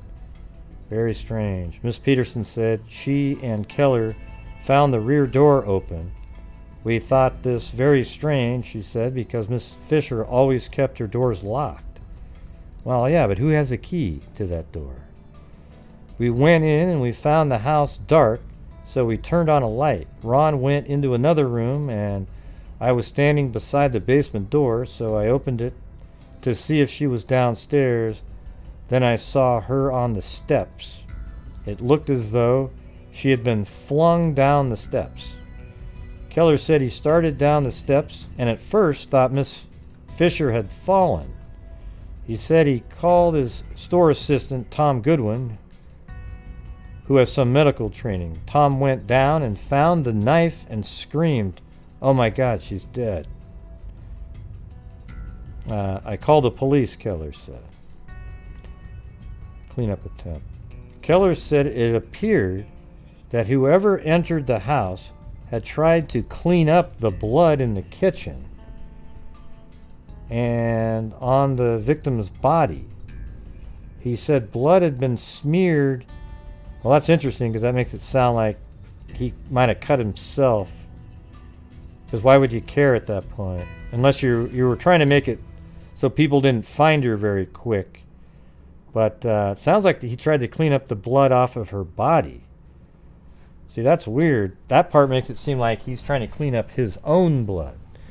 He said blood had been smeared on the kitchen floor in an apparent attempt to clean it up. He said there was a deep cut on one of Mrs. Fisher's arms, but that there was no blood on the arm. Huh. Yeah, so...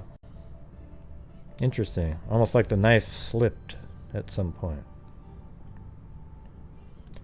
Keller said a metal clip used for waving hair was found beneath a rug in the kitchen. He said the clip appeared to have hair and flesh attached to it, and as though it had been jerked violently from Mrs. Fisher's head. Keller said he had found fresh clothes on Mrs. Fisher's bed and a bathtub full of cold water in the bathroom. An autopsy put the time of death at about noon Tuesday. The slayer had to be someone who knew her or she wouldn't have unlocked the door, Keller said. And had to be someone who was strong to put her in the basement like that. She was a big woman. Let's see. It had to be someone who knew her or she wouldn't have unlocked the door. Right, unless somebody had a key, right? You know, like the neighbor. And had to be someone who was strong enough to put her in the basement like that. She was a big woman. Not fat, just big boned and tall, and she must have weighed about 180 pounds. Keller said the house was not ransacked. There wasn't even a drawer open. Yep.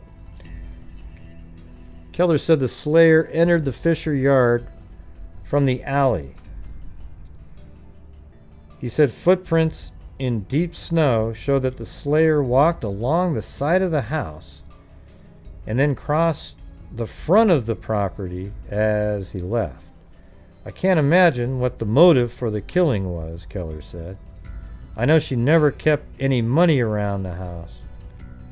Police Wednesday had the Fisher home cordoned off with ropes, and curious Mac residents drove by the house all day. Miss Fisher's husband, an implement dealer, died 9 years ago. What's an implement dealer?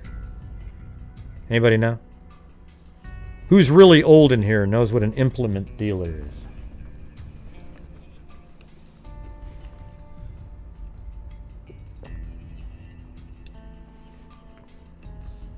Oh boy, here we go.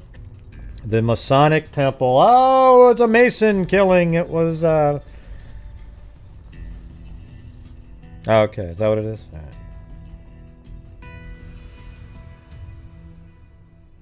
It sounds invasive. Sounds like the rod that went up my navel last night, Susanna. All right?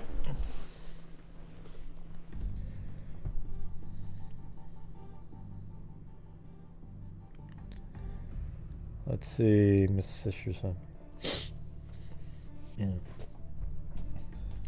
You know, one of the things that pops into my head is if there's seemingly no motive, like robbery wasn't a motive, what would be the reason you'd want somebody like that dead?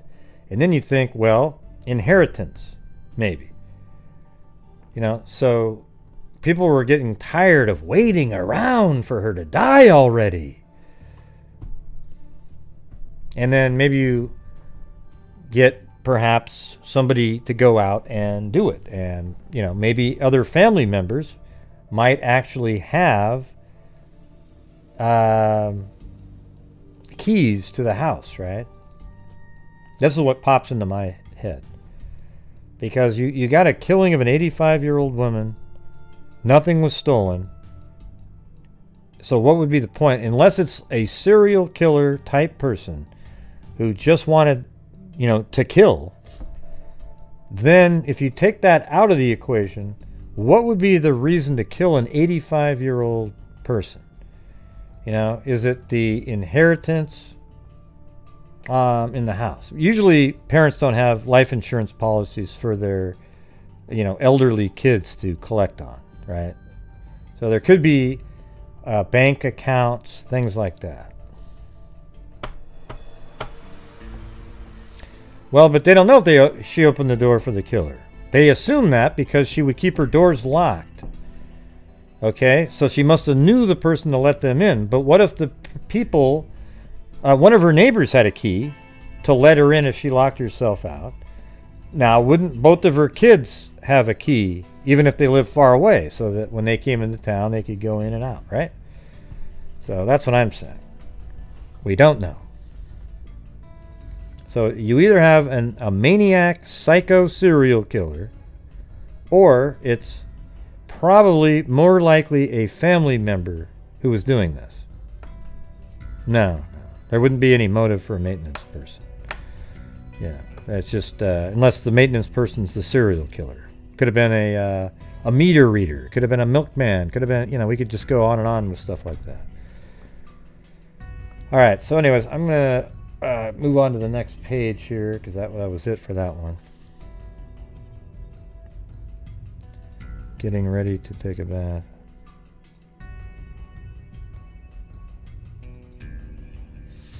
I didn't read the part. I don't remember reading the part about the tub. Where's the part about the tub in there? Whoever entered the house had tried to clean up the blood in the kitchen. She was fully dressed. Well, I don't know what you mean by the tub. I don't remember reading that part.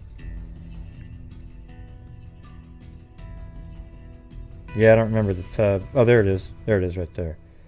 Keller said he had found fresh clothes on Miss Fisher's bed. Okay, and a bathtub full of cold water in the bathroom. An autopsy put the time of death. Yeah. So that actually is more like what I'm saying. It was like, why would she be opening up a door when she's about ready to take a bath or something? So it seems like somebody got in there. Well, she had 2 sons that were mentioned up above. Right here. And her there's a nephew. That's the neighbor's nephew. Rarely catch a live due to work, but love listening to you when doing jigsaws.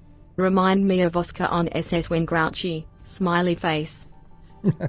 Well, thank you, Daddy-O. Let's see. Body was found on the basement stairs in her bedroom. The victim was identified as Miss Hulda Fischer. In charge, Tim McDonald declined. Had no relatives in town, but has 2 sons, one in Arizona and one in California. So that's where the sons live. But what if you sent somebody, I mean, I'm just throwing this out there because for me, it's weird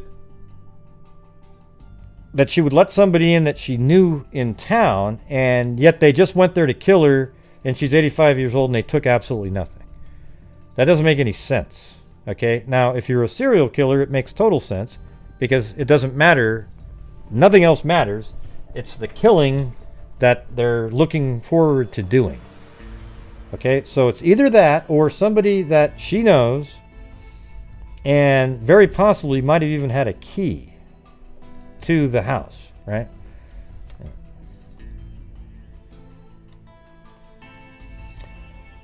All right. So that's pretty interesting, the tub, and then there was clothing. I'd like to know what the clothing was, though. Here, let me go back to the... Hold on a second. That was it.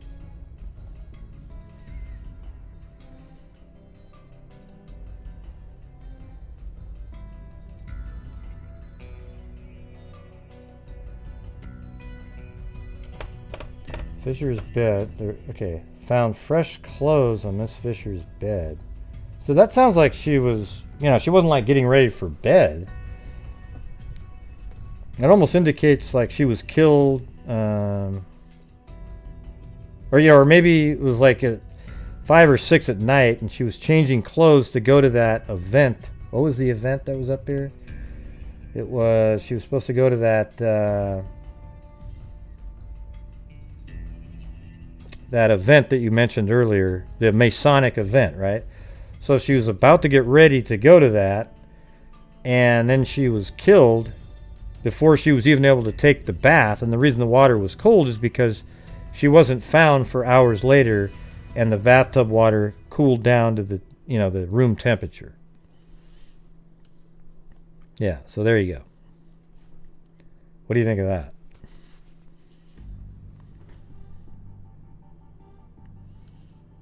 Yeah, like she had the bathtub going.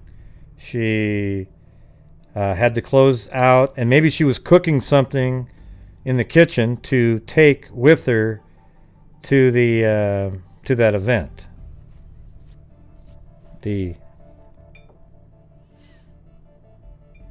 As Shelley was saying, the Eastern Star meeting. All right, so let me move on to the next.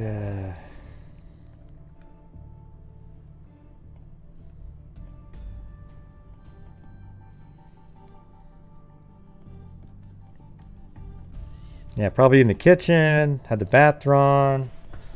Was just sort of finishing up there. Was going to let maybe the water cool down because it was really hot in the tub. put her clothes out. She's about ready to take a bath, and then she was going to get dressed and then go to that event. But somebody interrupted her just before that in the house.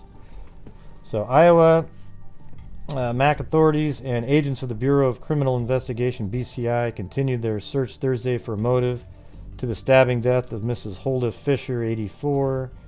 Miss Fischer was found dead Tuesday night on the basement stairs of her residence with a butcher knife protruding from her chest.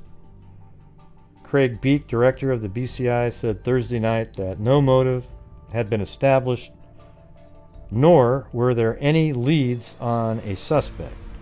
Beek said that in case such as this, when an elderly person is involved, agents have a difficult time establishing a motive. I totally agree. It's hard to think of any good reason to ever kill somebody that's like 80-something years old, right? It reminds me of the Russell and Shirley Derman case. You guys know that one? I think it's in Georgia, if I remember right. And they were supposed to be at these neighbor functions, so they went over there and they found Russell Derman's body there, but his head was missing. It's never been found. And then Mrs. Derman was missing as well. Then her body floated to the surface in the lake weeks later after it had been tied down with cinder blocks in the lake. Okay?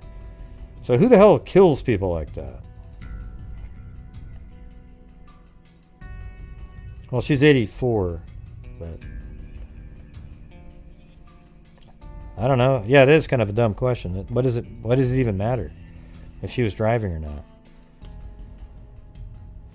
You know? But yes, thanks for qualifying that.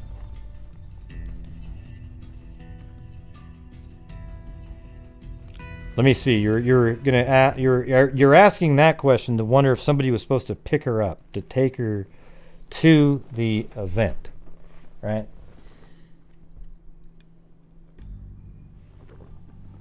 And in that case, you should just type that in instead of the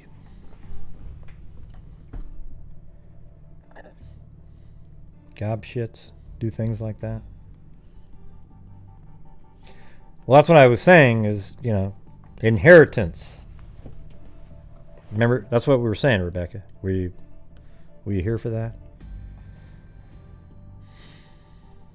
Yeah. I don't know, Gene. I don't know. It's similar to the one, let's see. It's been difficult to establish a motive. It's difficult work. It's very time consuming. It's similar to the one in Burlington, Beek said about the January 11th stabbing and beating death of Mrs. Nellie Jones, 86 in Burlington. So there you go.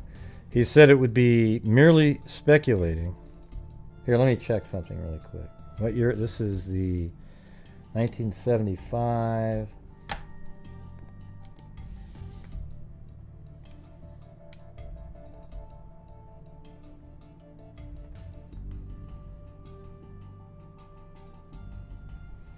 $1975. And what was her name? Nellie. God, what happened to this?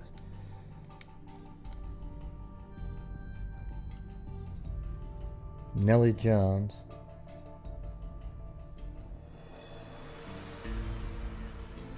January 11th.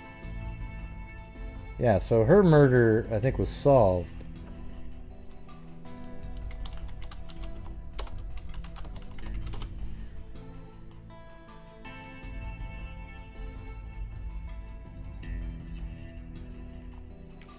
Yeah, so I don't know. She's not listed as a cold case for 1975. He said it would be merely speculating to say if more than one person was involved in the slaying of Miss Fisher. Hey, thanks, Zozo, for the half of a Snickers.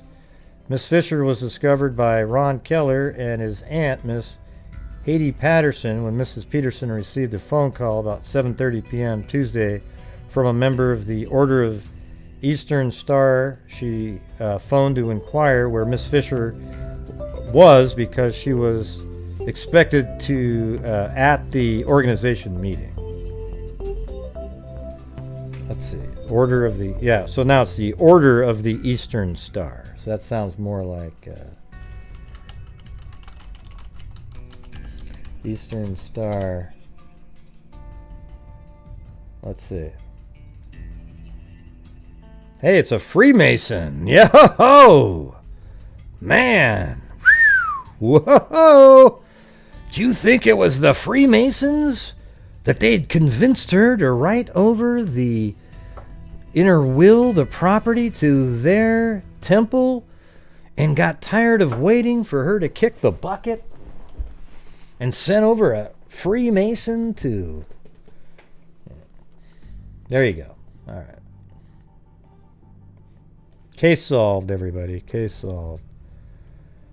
Freemason or... what's the other one? Illuminati. Don't forget that one. They're coming up.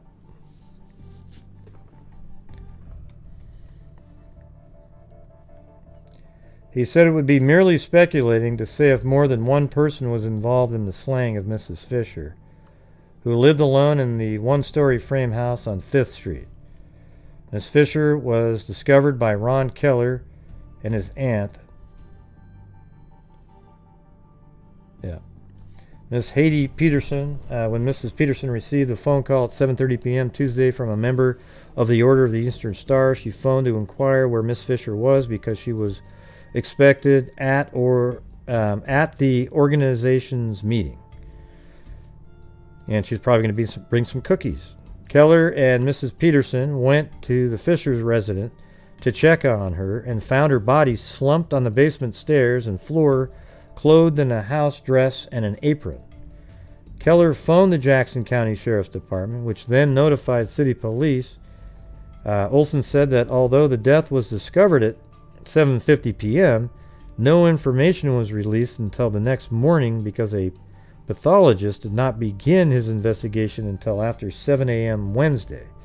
He also said BCI agents were immediately notified and that once they arrived at the murder scene and information concerning the incident had to be issued through Beak in Des Moines. The BCI made a statement relating to the murder Wednesday morning. Services for Mrs. Fisher will be at 1:30 p.m. Saturday. Let's see. Hulda Skibby was born in Chicago. She married John L. Fisher in 1914 in Chicago. He died in 1965. He was a 50-year member of Maple Leaf Chapter. Yeah. So their survivors include sons Leroy, Oildale, California, and Arthur in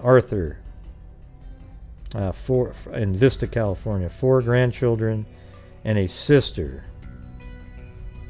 So she does have grandkids too.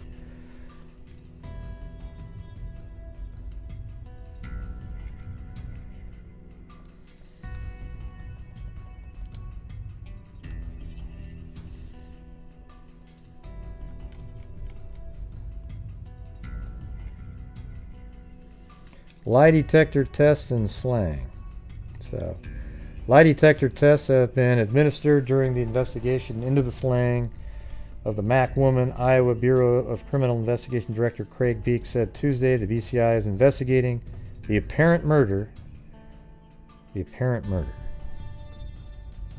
Oh, okay. So she slipped and fell down the steps, and then her ghost cleaned off the counter. I get it. Okay.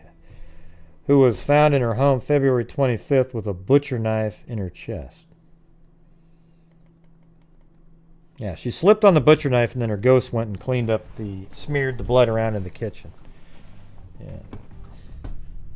Investigators have interviewed more than 100 persons as they probe the slaying of Hulda Fisher, 84. Neighbors found Miss Fisher dead in her home February 25th. This is March 9th, this article. She was lying at the foot of the basement staircase with a butcher knife in her chest. Her death created an atmosphere of tension in the Jackson County community. Senior citizens have been particularly anxious, and some of them... I'd be anxious being a senior citizen during this time, even living anywhere in Iowa. I mean, it was like, I've never seen more murders of old people in my life. And unsolved ones, too, right? Late last week, the memory of Miss Fisher's death remained fresh in the people's minds here, although authorities said their apprehension probably will ease the time. 7 agents from the Iowa Bureau of Criminal Investigation were called to the scene immediately after the murder was reported. Late last week, 3 BCI agents remained involved with the probe, along with the Mac Police Department.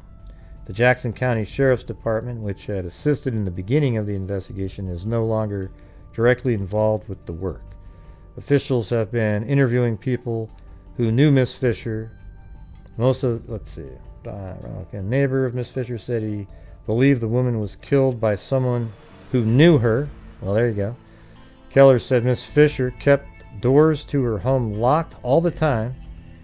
She did not let anyone in unless she knew them, he said. Early last week, Craig Beek, BCI director, said that lie detector tests have been given to persons in connection with the murder investigation. He declined to say to whom the tests had been given to or reveal had been probably the neighbor, the kid that had the key. See, that makes me suspicious. But then why would the kid do that? You know, nothing was stolen apparently. Although, you know, there's sometimes people have things that are stolen, but nobody can tell you that they were stolen. You know, how do we know that the neighbor, you know, they weren't over talking and she goes, hey, look at this, look at what I got, man, you probably would love this. And it was a really valuable item of some sort, but it wasn't something she took around with her, so nobody else really even knew she had it.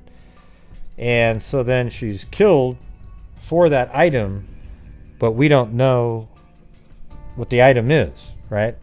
Because a lot of elderly people have these keepsakes that are worth a ton of money, right? Yeah. And so what's interesting, to me it was interesting in that first article, noting that the neighbor, the stepson, who was 40 years old, has a key to her house in case she happens to get locked out, right? So there you go.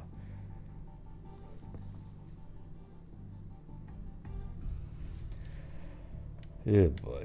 All right, so anyways, we got her death created an atmosphere of tension. Late last week, the memory... Thanks, Zozo. Late last week, the memory of Miss Fisher's death remained fresh in the people's minds, where although authorities said their apprehension, officials have been interviewing people. Keller said Miss Fisher kept doors to her home locked all the time.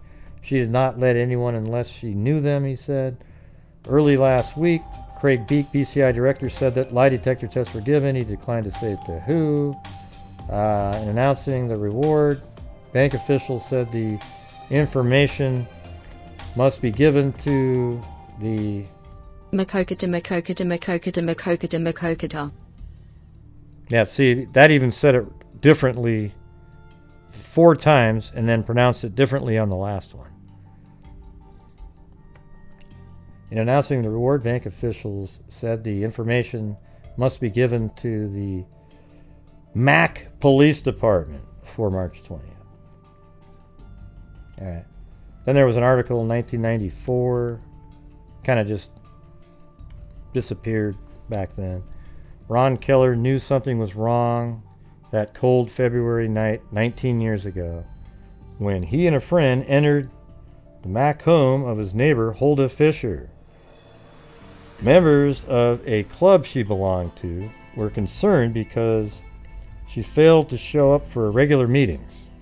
You guys ready to get back to the thing? All right. Let's see. Longdew were concerned because she failed to show up to regular meetings. The house was not messed up, but things were wrong, Keller 59 explains. There was water drawn for a bath, and it was cold. Right, but it was cold because when you guys went there, she'd been dead for a while, right?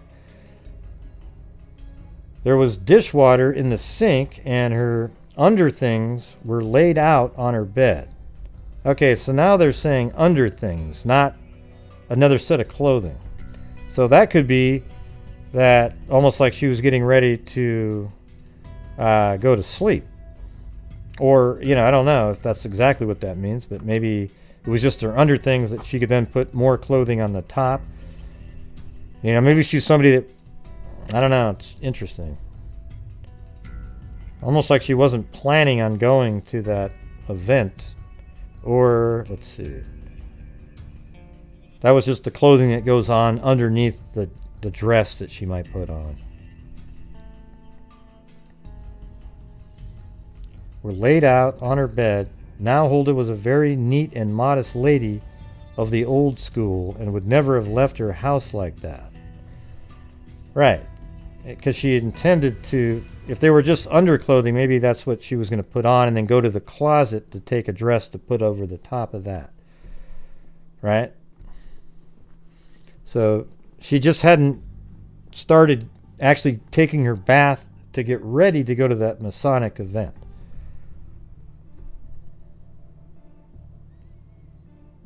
Yeah, now Hulda was a very neat and modest lady of the old school and would never have left a house like that. Keller and Tom Goodwin, a friend and employee at Keller Antique Finishing Shop, searched the house and headed toward the basement. We turned the light on and saw her at the bottom of the steps face down. I was horrified. I thought she'd fallen down the steps. Tom was a registered nurse's aide, so we rushed down while I waited to call for help. He said, "She's dead." I said, "She can't be." Then he said, "Oh my God, there's a butcher knife." The 84-year-old woman had been stabbed repeatedly. Yeah, see, and then she didn't make the comment earlier even dumber? Like, oh, hey, we're presuming it was a murder. Well, no, it is a murder, okay? She was stabbed multiple times, okay? An 84-year-old woman isn't going to go, hey, yeah, you know, ooh, oh yeah, I got that one, you know. It's ludicrous. And almost nobody would do that, actually. Maybe somebody on bath salts. Oh my God, there was a bath running. Maybe the bath salts got into her. All right, so the 84-year-old woman had been stabbed repeatedly and died February 25th, 1975 in the basement of her own home in the quiet town of about 6,300. Theft wasn't a motive. Nothing was missing from her home. The death remains the town's only unsolved slaying in 20 years that Police Chief Mark Brooks has been on the police department. Brooks had been on the police force less than a year when he and Officer Bob Anderson were the first to arrive at the crime scene.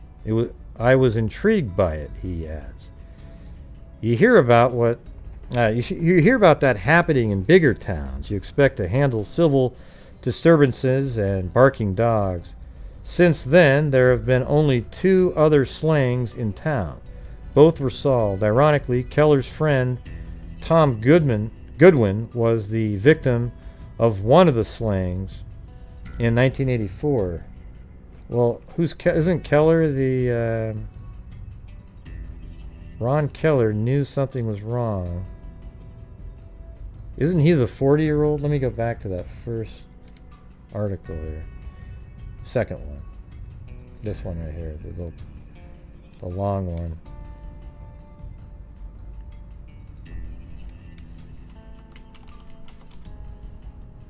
There we go. Yeah, he's the look at next door neighbors, Mrs. Hattie Peterson, 77, and her nephew, Ron Keller, 40, found Miss Fisher on the basement steps. And remember, he's the one that has a key to her place, right? Now we move forward to that other article here, this one. And, man, I think that's a big deal. Let's see. Since then, there have been only 2 other slayings in town. Both were solved. Ironically, Keller's friend, Tom Goodwin, was the victim of one of the slayings in 1984. Don't you think that's a little weird? That now, this Keller guy that was 40 at the time who had a key, stumbles upon her, and then one of his friends gets murdered later in 1984. One of the only other two in the town. Yeah, I guess you didn't want to know. You didn't want to know Keller, right? You didn't want to be a friend of that guy. I think that's actually significant right there. He was the guy that I originally was like, he's got a key. That's weird.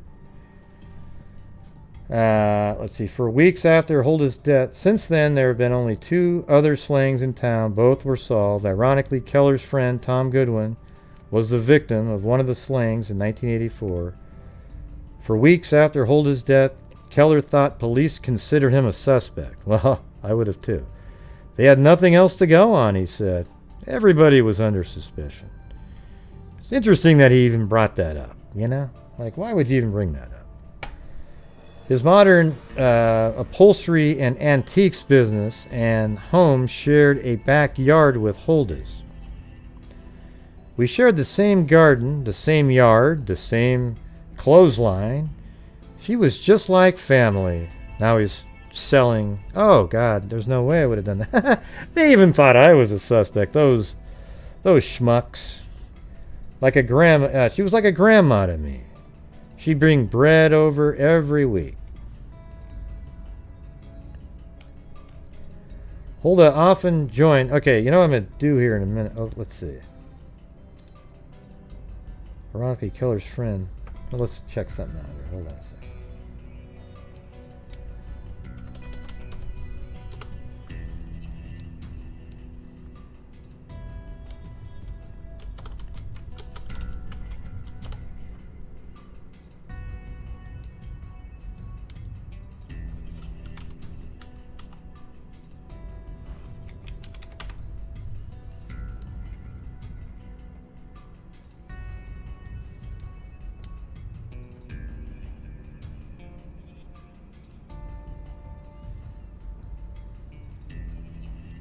December.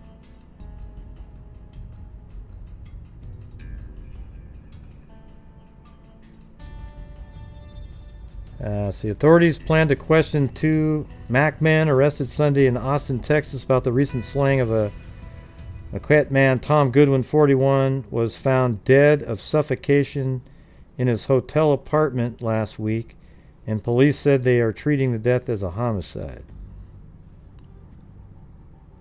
Hey, thanks, Fiber Sleuth. Authorities probably will travel to Texas to question 2 about Goodwin's death. So in this case, he was, you know, it's obviously another murder because that's what it was treated as. Let me see what this one says.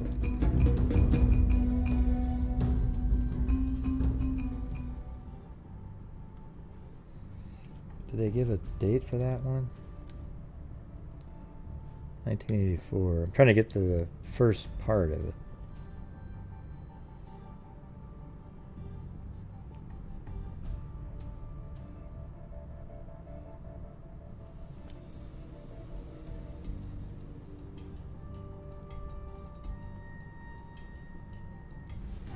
Tom Goodwin. This is probably a different one.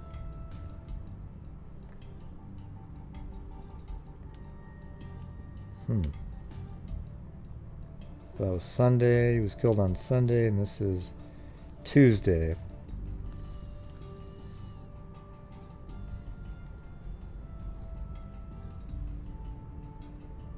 Found dead of suffocation in his motel apartment last week, and police said they are treating it as a homicide. Huh.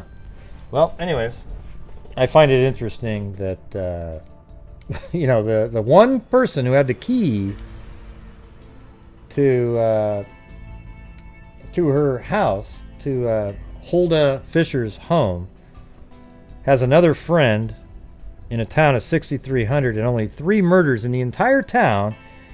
He knows both of them really well. That's strange. We shared the same garden, the same yard, the same clothesline.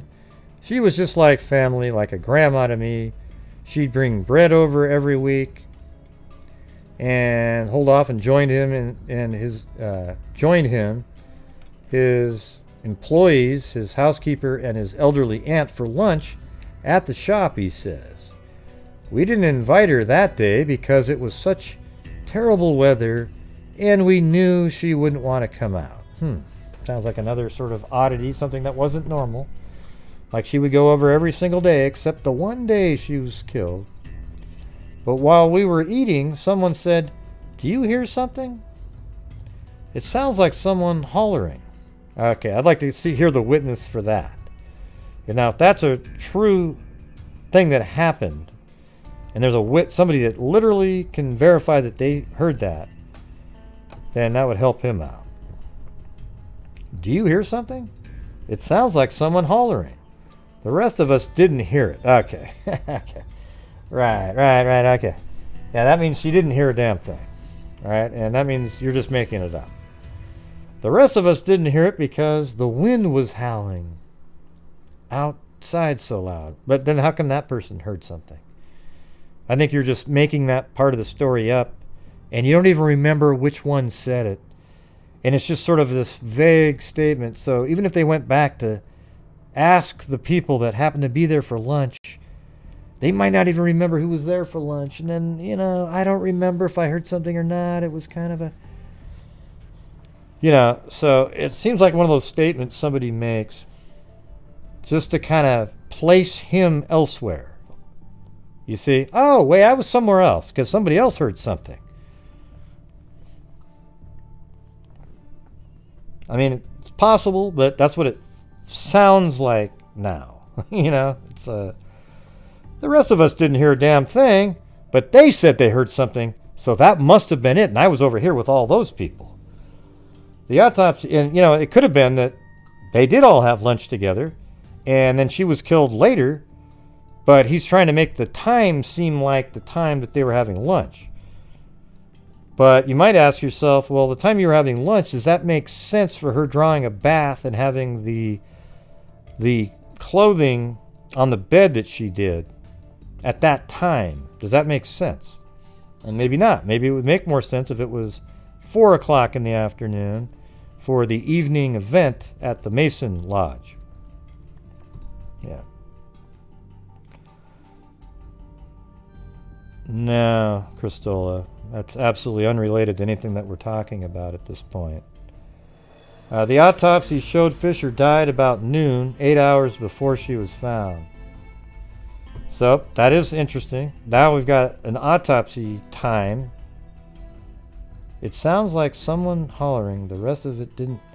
So I don't know how it worked back then. Did women get up and then put on a house dress, and then later in the day when they're about to do something, they're going to take a shower and get ready for the day?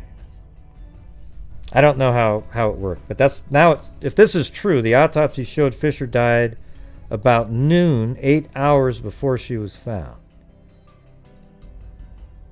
So she was found at 8 o'clock at night. I don't know. It makes you wonder if that's correct.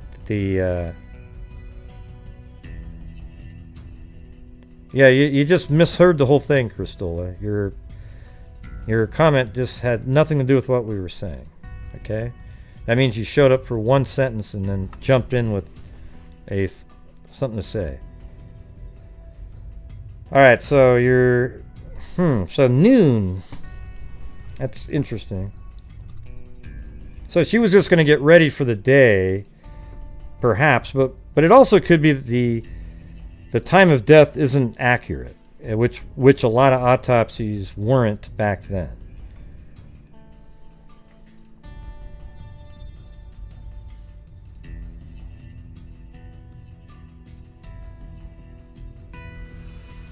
Well, they said they didn't invite her to go to lunch, Doug. They just didn't invite her to go to lunch because the weather was really bad, apparently. So it could have been that she was killed right around that time.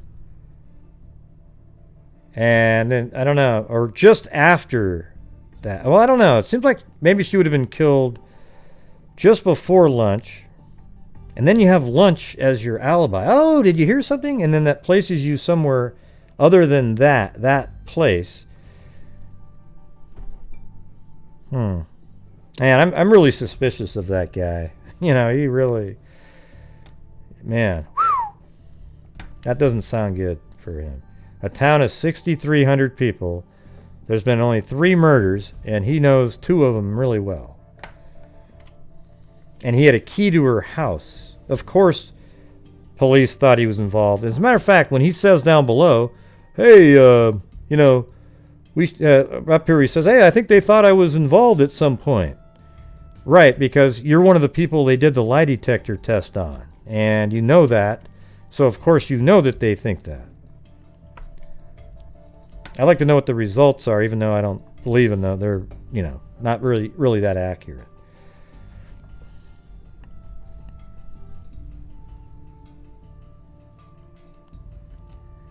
The case is still is reviewed occasionally. The book said it would take some new evidence to lead to an arrest. Unsolved slaying cases are never closed.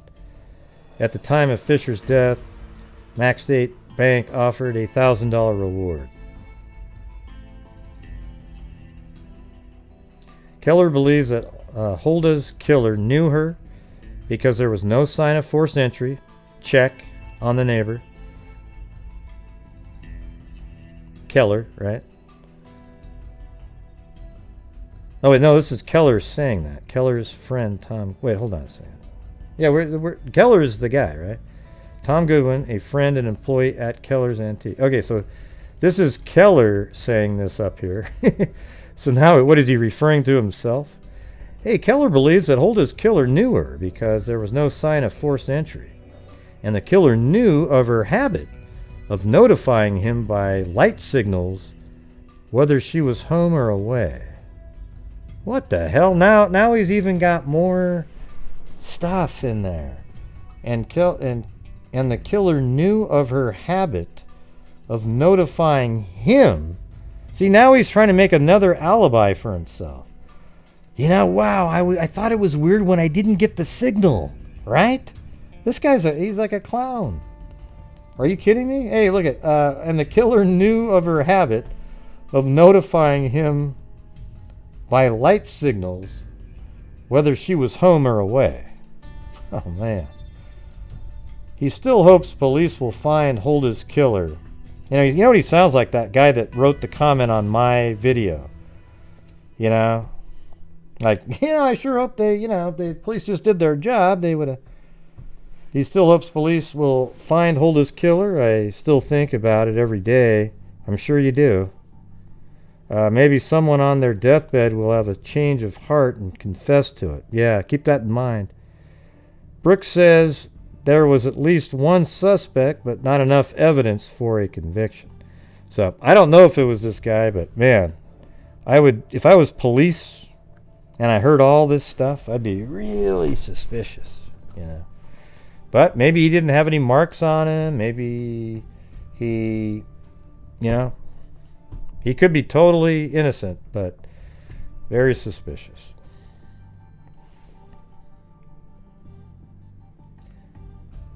We had it narrowed down to a very few people, he said. Brooks said that. Brooks says there was at least one suspect, but not enough evidence for a conviction. Yep. We had it narrowed down to a very few people, he says. We had some good leads and had a pretty reasonable suspicion.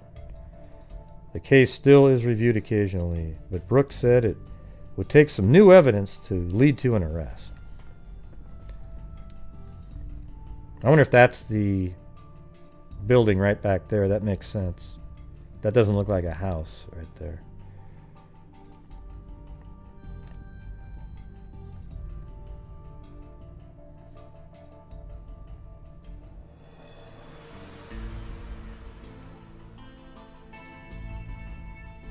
Yeah, like maybe that was the antique shop right back there. Dang, that building looks like the Old West right there, doesn't it?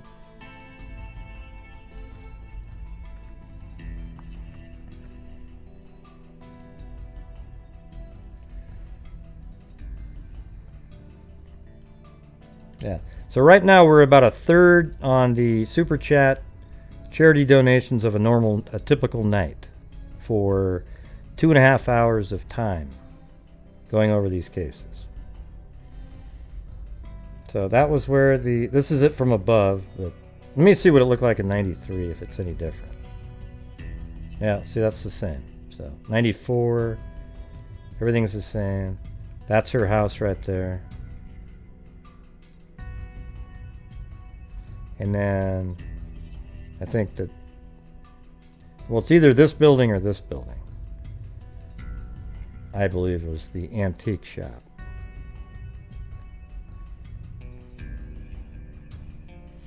So anyways, I hope you guys thought that was interesting. I got more, I think I have a couple more links here. Hold on a second. That was get that one. And this one's from 2015, actually.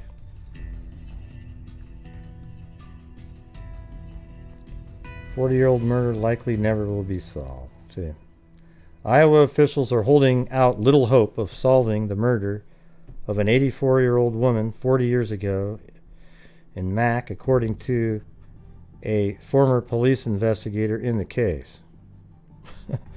Well, thanks, Gene Fish, but, you know, you didn't have to do another one. And we've got 160 people watching. Hulda Fischer, let's see, again in Mac, according to former police investigator in the case, Hulda Fischer was found dead in her home on the evening of February 25th in 1975. A widow, Fischer had been strangled and repeatedly stabbed. Retired Mac Police Chief Bob Anderson told the Dubuque Telegraph-Herald that he doesn't think the case will ever be solved. Anderson, who was the lead investigating officer in the killing, said no new information has emerged in the Fischer death since the case went cold decades ago. Fischer's body was found by Ronald Keller, whose business and house shared a backyard with Fischer Keller's aunt, Haiti Peterson, and his business partner, Thomas Goodwin.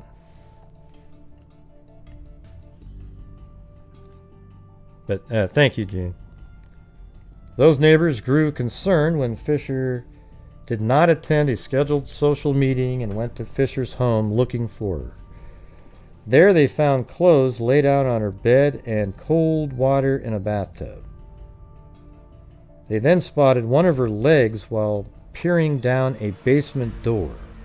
Authorities determined someone had attempted to clean up blood smears in Fischer's kitchen. See, I don't know. I mean, the reason you would clean them up in the kitchen would be to hide the fact that she was missing a little longer if somebody just had walked in. Why would you do that? Unless your blood is in there too, right? But in 1975, I don't think people were very concerned about that. Although you could match blood types, you know, maybe kind of an interesting. So there she is right there. Hulda Emma Fischer. On February 25th, 1975, Hulda Fischer, I'll just read their description. Oh, look at, there's the house. Let's see if we got everything looks the same now. Let's give it it's going to be,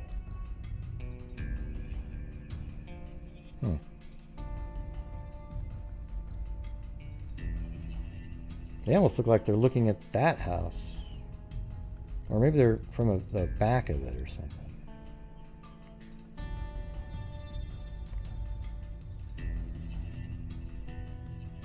Oh, that's interesting. Look at that big building back there.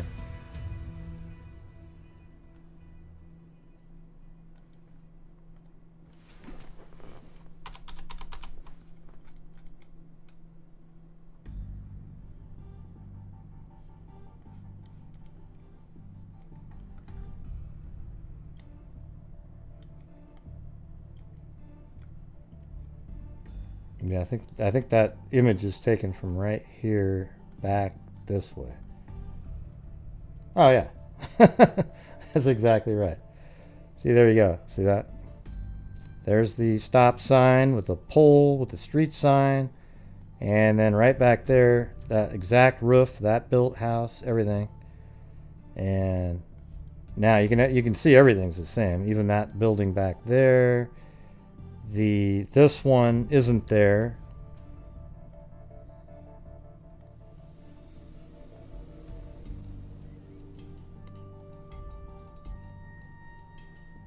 Yep, and even that right there. So, except I don't think that's the house. It's this house. So that's just kind of that picture has this house centered, but it's actually this house is the crime scene. So, anyways, it was one of those cases that you...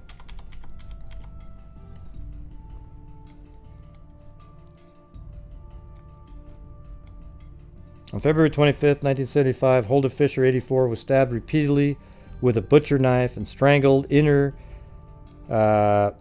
macquoketa. I'll give it one shot, but I don't really care. It's too complicated. Iowa home located at 418 North 5th Street. Neighbors discovered her body when they went to check on her. Ronald Keller, who owned an upholstery and antique store in the town, and his business partner lived across the backyard from the Fischer home. And when no one saw Fischer for a day, Keller, who had keys to her house, hello, went with his aunt and neighbor and acted really surprised. Hattie Peterson in Fischer's home. They found her lying face down in her basement and at first assumed she had fallen. They called Thomas Goodwin, a business partner, and when Goodwin turned the body over, a butcher knife was found sticking in Fischer's chest. Nothing was missing from the elderly woman's home. An official said that theft wasn't a motive. According to the police department, see, that's one of the things that makes it weird that it would be that neighbor. What would be the purpose, unless he's just, a serial killer type, and then you have the other friend that was strangled, but then somebody else got convicted of that. According to the police department, there was at least one suspect, but not enough evidence. In a story published February 28, 2015, retired Mac Police Chief Bob Anderson told the Dubuque Telegraph-Herald he doesn't think the case will ever be solved. Anderson, the lead investigating officer in the killing, said, "No new information has emerged in Fischer's death since the case went cold decades ago." It was one of those cases that you had a lot of, it's one of those cases you had a lot of information that didn't go anywhere and very little information that did. The neighbors who found Fischer's body at one time suspect in the death have all since died. Oh boy. It would have been nice to solve it and find out what the cause was, he said. Maybe with TV doing cold cases now, something will come up. Hulda Fischer's murder was one of approximately 150 cases listed on the Cold Case Unit's new website as those the DCI hope to solve using latest advancements in DNA. Well, do you guys have DNA? I mean, that sounds like they might have some DNA there. In which case, hell, let's probably give those suckers a call, see what's going on over there. Although federal grant funding for DCI Cold Case Unit was exhausted in December 2011, the DCI continues, see that? This is exactly what we're talking about here. The funding for this small little town, and right here they're saying that their funding was exhausted in December. The DCI continues to assign agents to investigate cold cases and new leads developed or as technological advances allow for additional forensic testing. The DCI remains committed to solving Iowa cold cases and will continue to work diligently with local law enforcement partners to bring the perpetrators of these crimes to justice. I mean, she was born in 1890, you know. That's when you still had cowboys at that point.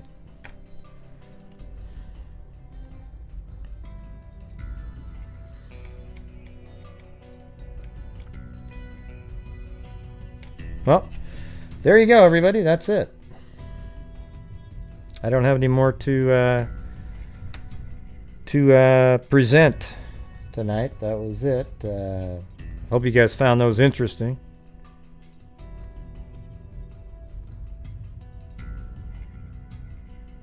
Yeah, I don't know. Somebody up above was saying how to pronounce that.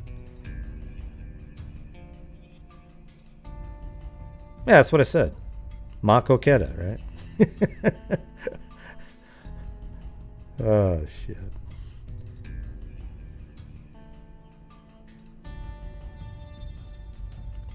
Well, I never said ma. I said Mac coqueta.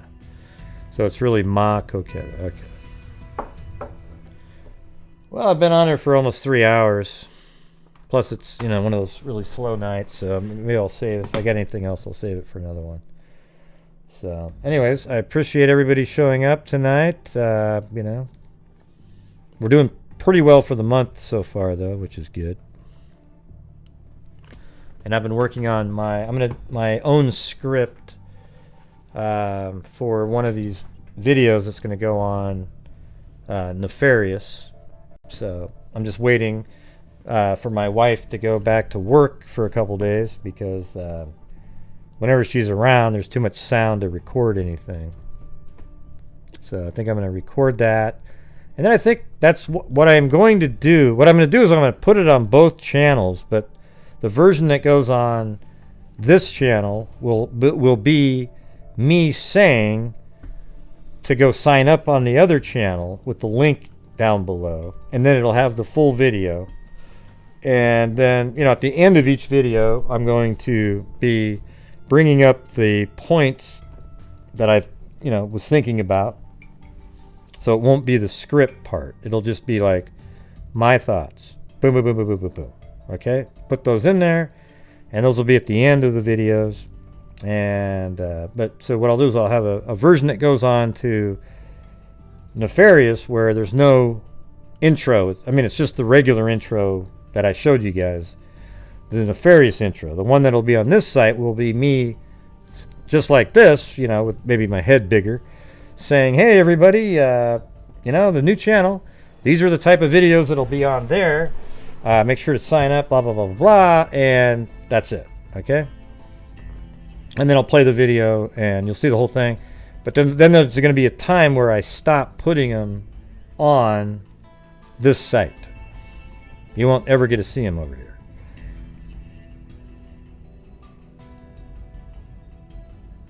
So, all right, everybody. Thank you guys all for showing up tonight. You guys can sit around and chat for a while if you'd like.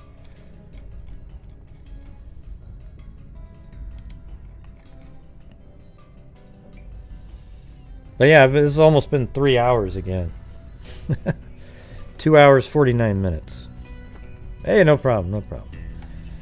All right, let's see. All right, so, you know, everybody out there, everybody's known that wearing masks help, right? So it's up, if you don't want to wear it, then you're, you know, I don't think it's smart, but, you know, that's you putting yourself in danger. The only problem is not wearing a mask, and if you're one of the asymptomatic people, you're going to spread it around, and that's not really that cool, okay? So in the meantime, while we're waiting for the vaccine, you know, wear your mask whenever you're around other people. Maintain your social distancing. I went to the dentist today, by the way. That was pretty crazy. That's a fun dentist office. They're called Cloud 9 in Portland, and they even have a Facebook page, and they're all dancing around. And I think I couldn't tell what they look like, but I could see their eyes and stuff. And I think some of the people on the video were the ones that were actually helping me out. So I was there. It was cool. They gave me a little bottle of, you know, they let you take a drink home and all kinds of shit. It was pretty crazy. So, anyways, yeah, so make sure you wear your mask, maintain your social distancing, and wash your hands as often as possible. And other than that, everybody, let's see. As I always say, be safe out there. And a 2 and a 3 and a... Uh-oh. It cut off again. Let me go back. There we go. I have not seen one person that is a crime dissector, flag rejector. I'm a certified human lie detector. Gonna get ya on a stretcher if you try and play me like an old projector.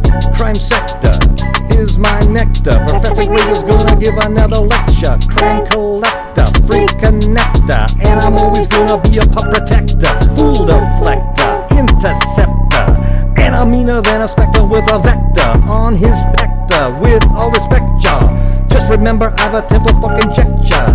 I have no agenda, I'm no pretender, and I'll serve it to you straight without the blender. And in the end, I'm gonna send ya on a mission to reveal the true offender.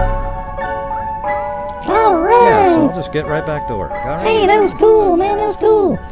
Yep, sure was. Hey, good night, Mary Lou. What, you forget my name? No, I just was dreading saying it. Gosh, you're so mean. Wow, what a bunch of babies. Yeah, we have the same thing over here. You don't have to wear your mask when you're walking down the street. You just don't wear them when you're in a building with other people in restaurants. Okay? So, all right, everybody, here we go. You guys can do your chatting away. Oh, wait, hold on 1 second. I'm still on, so.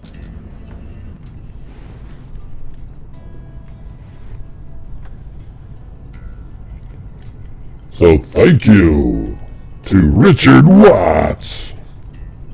Is it still working? Miss Guess, J. Case, Lee T, Brianna Props, Tracy, G. Fish, Gloria Batari, Zozo, Chuck Sims, Zozo again, William Zambrano, Daddy-O, Zozo, Zozo again, Fiber Sleuth, Gene Fish.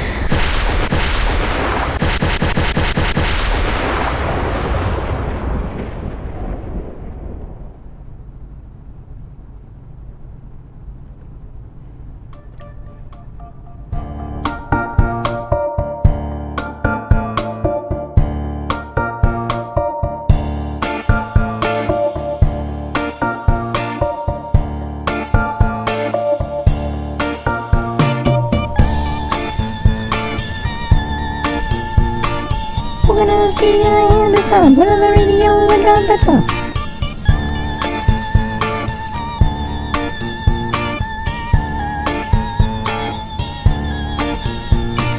Crime dissector, flag detector. I'm a certified human lie detector. Gonna getcha on a stretcher if you try and play me like an old projector. Crime dissector, interceptor, and I'm in a little spectre with a vector.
Colleen just got back to me. I'll be talking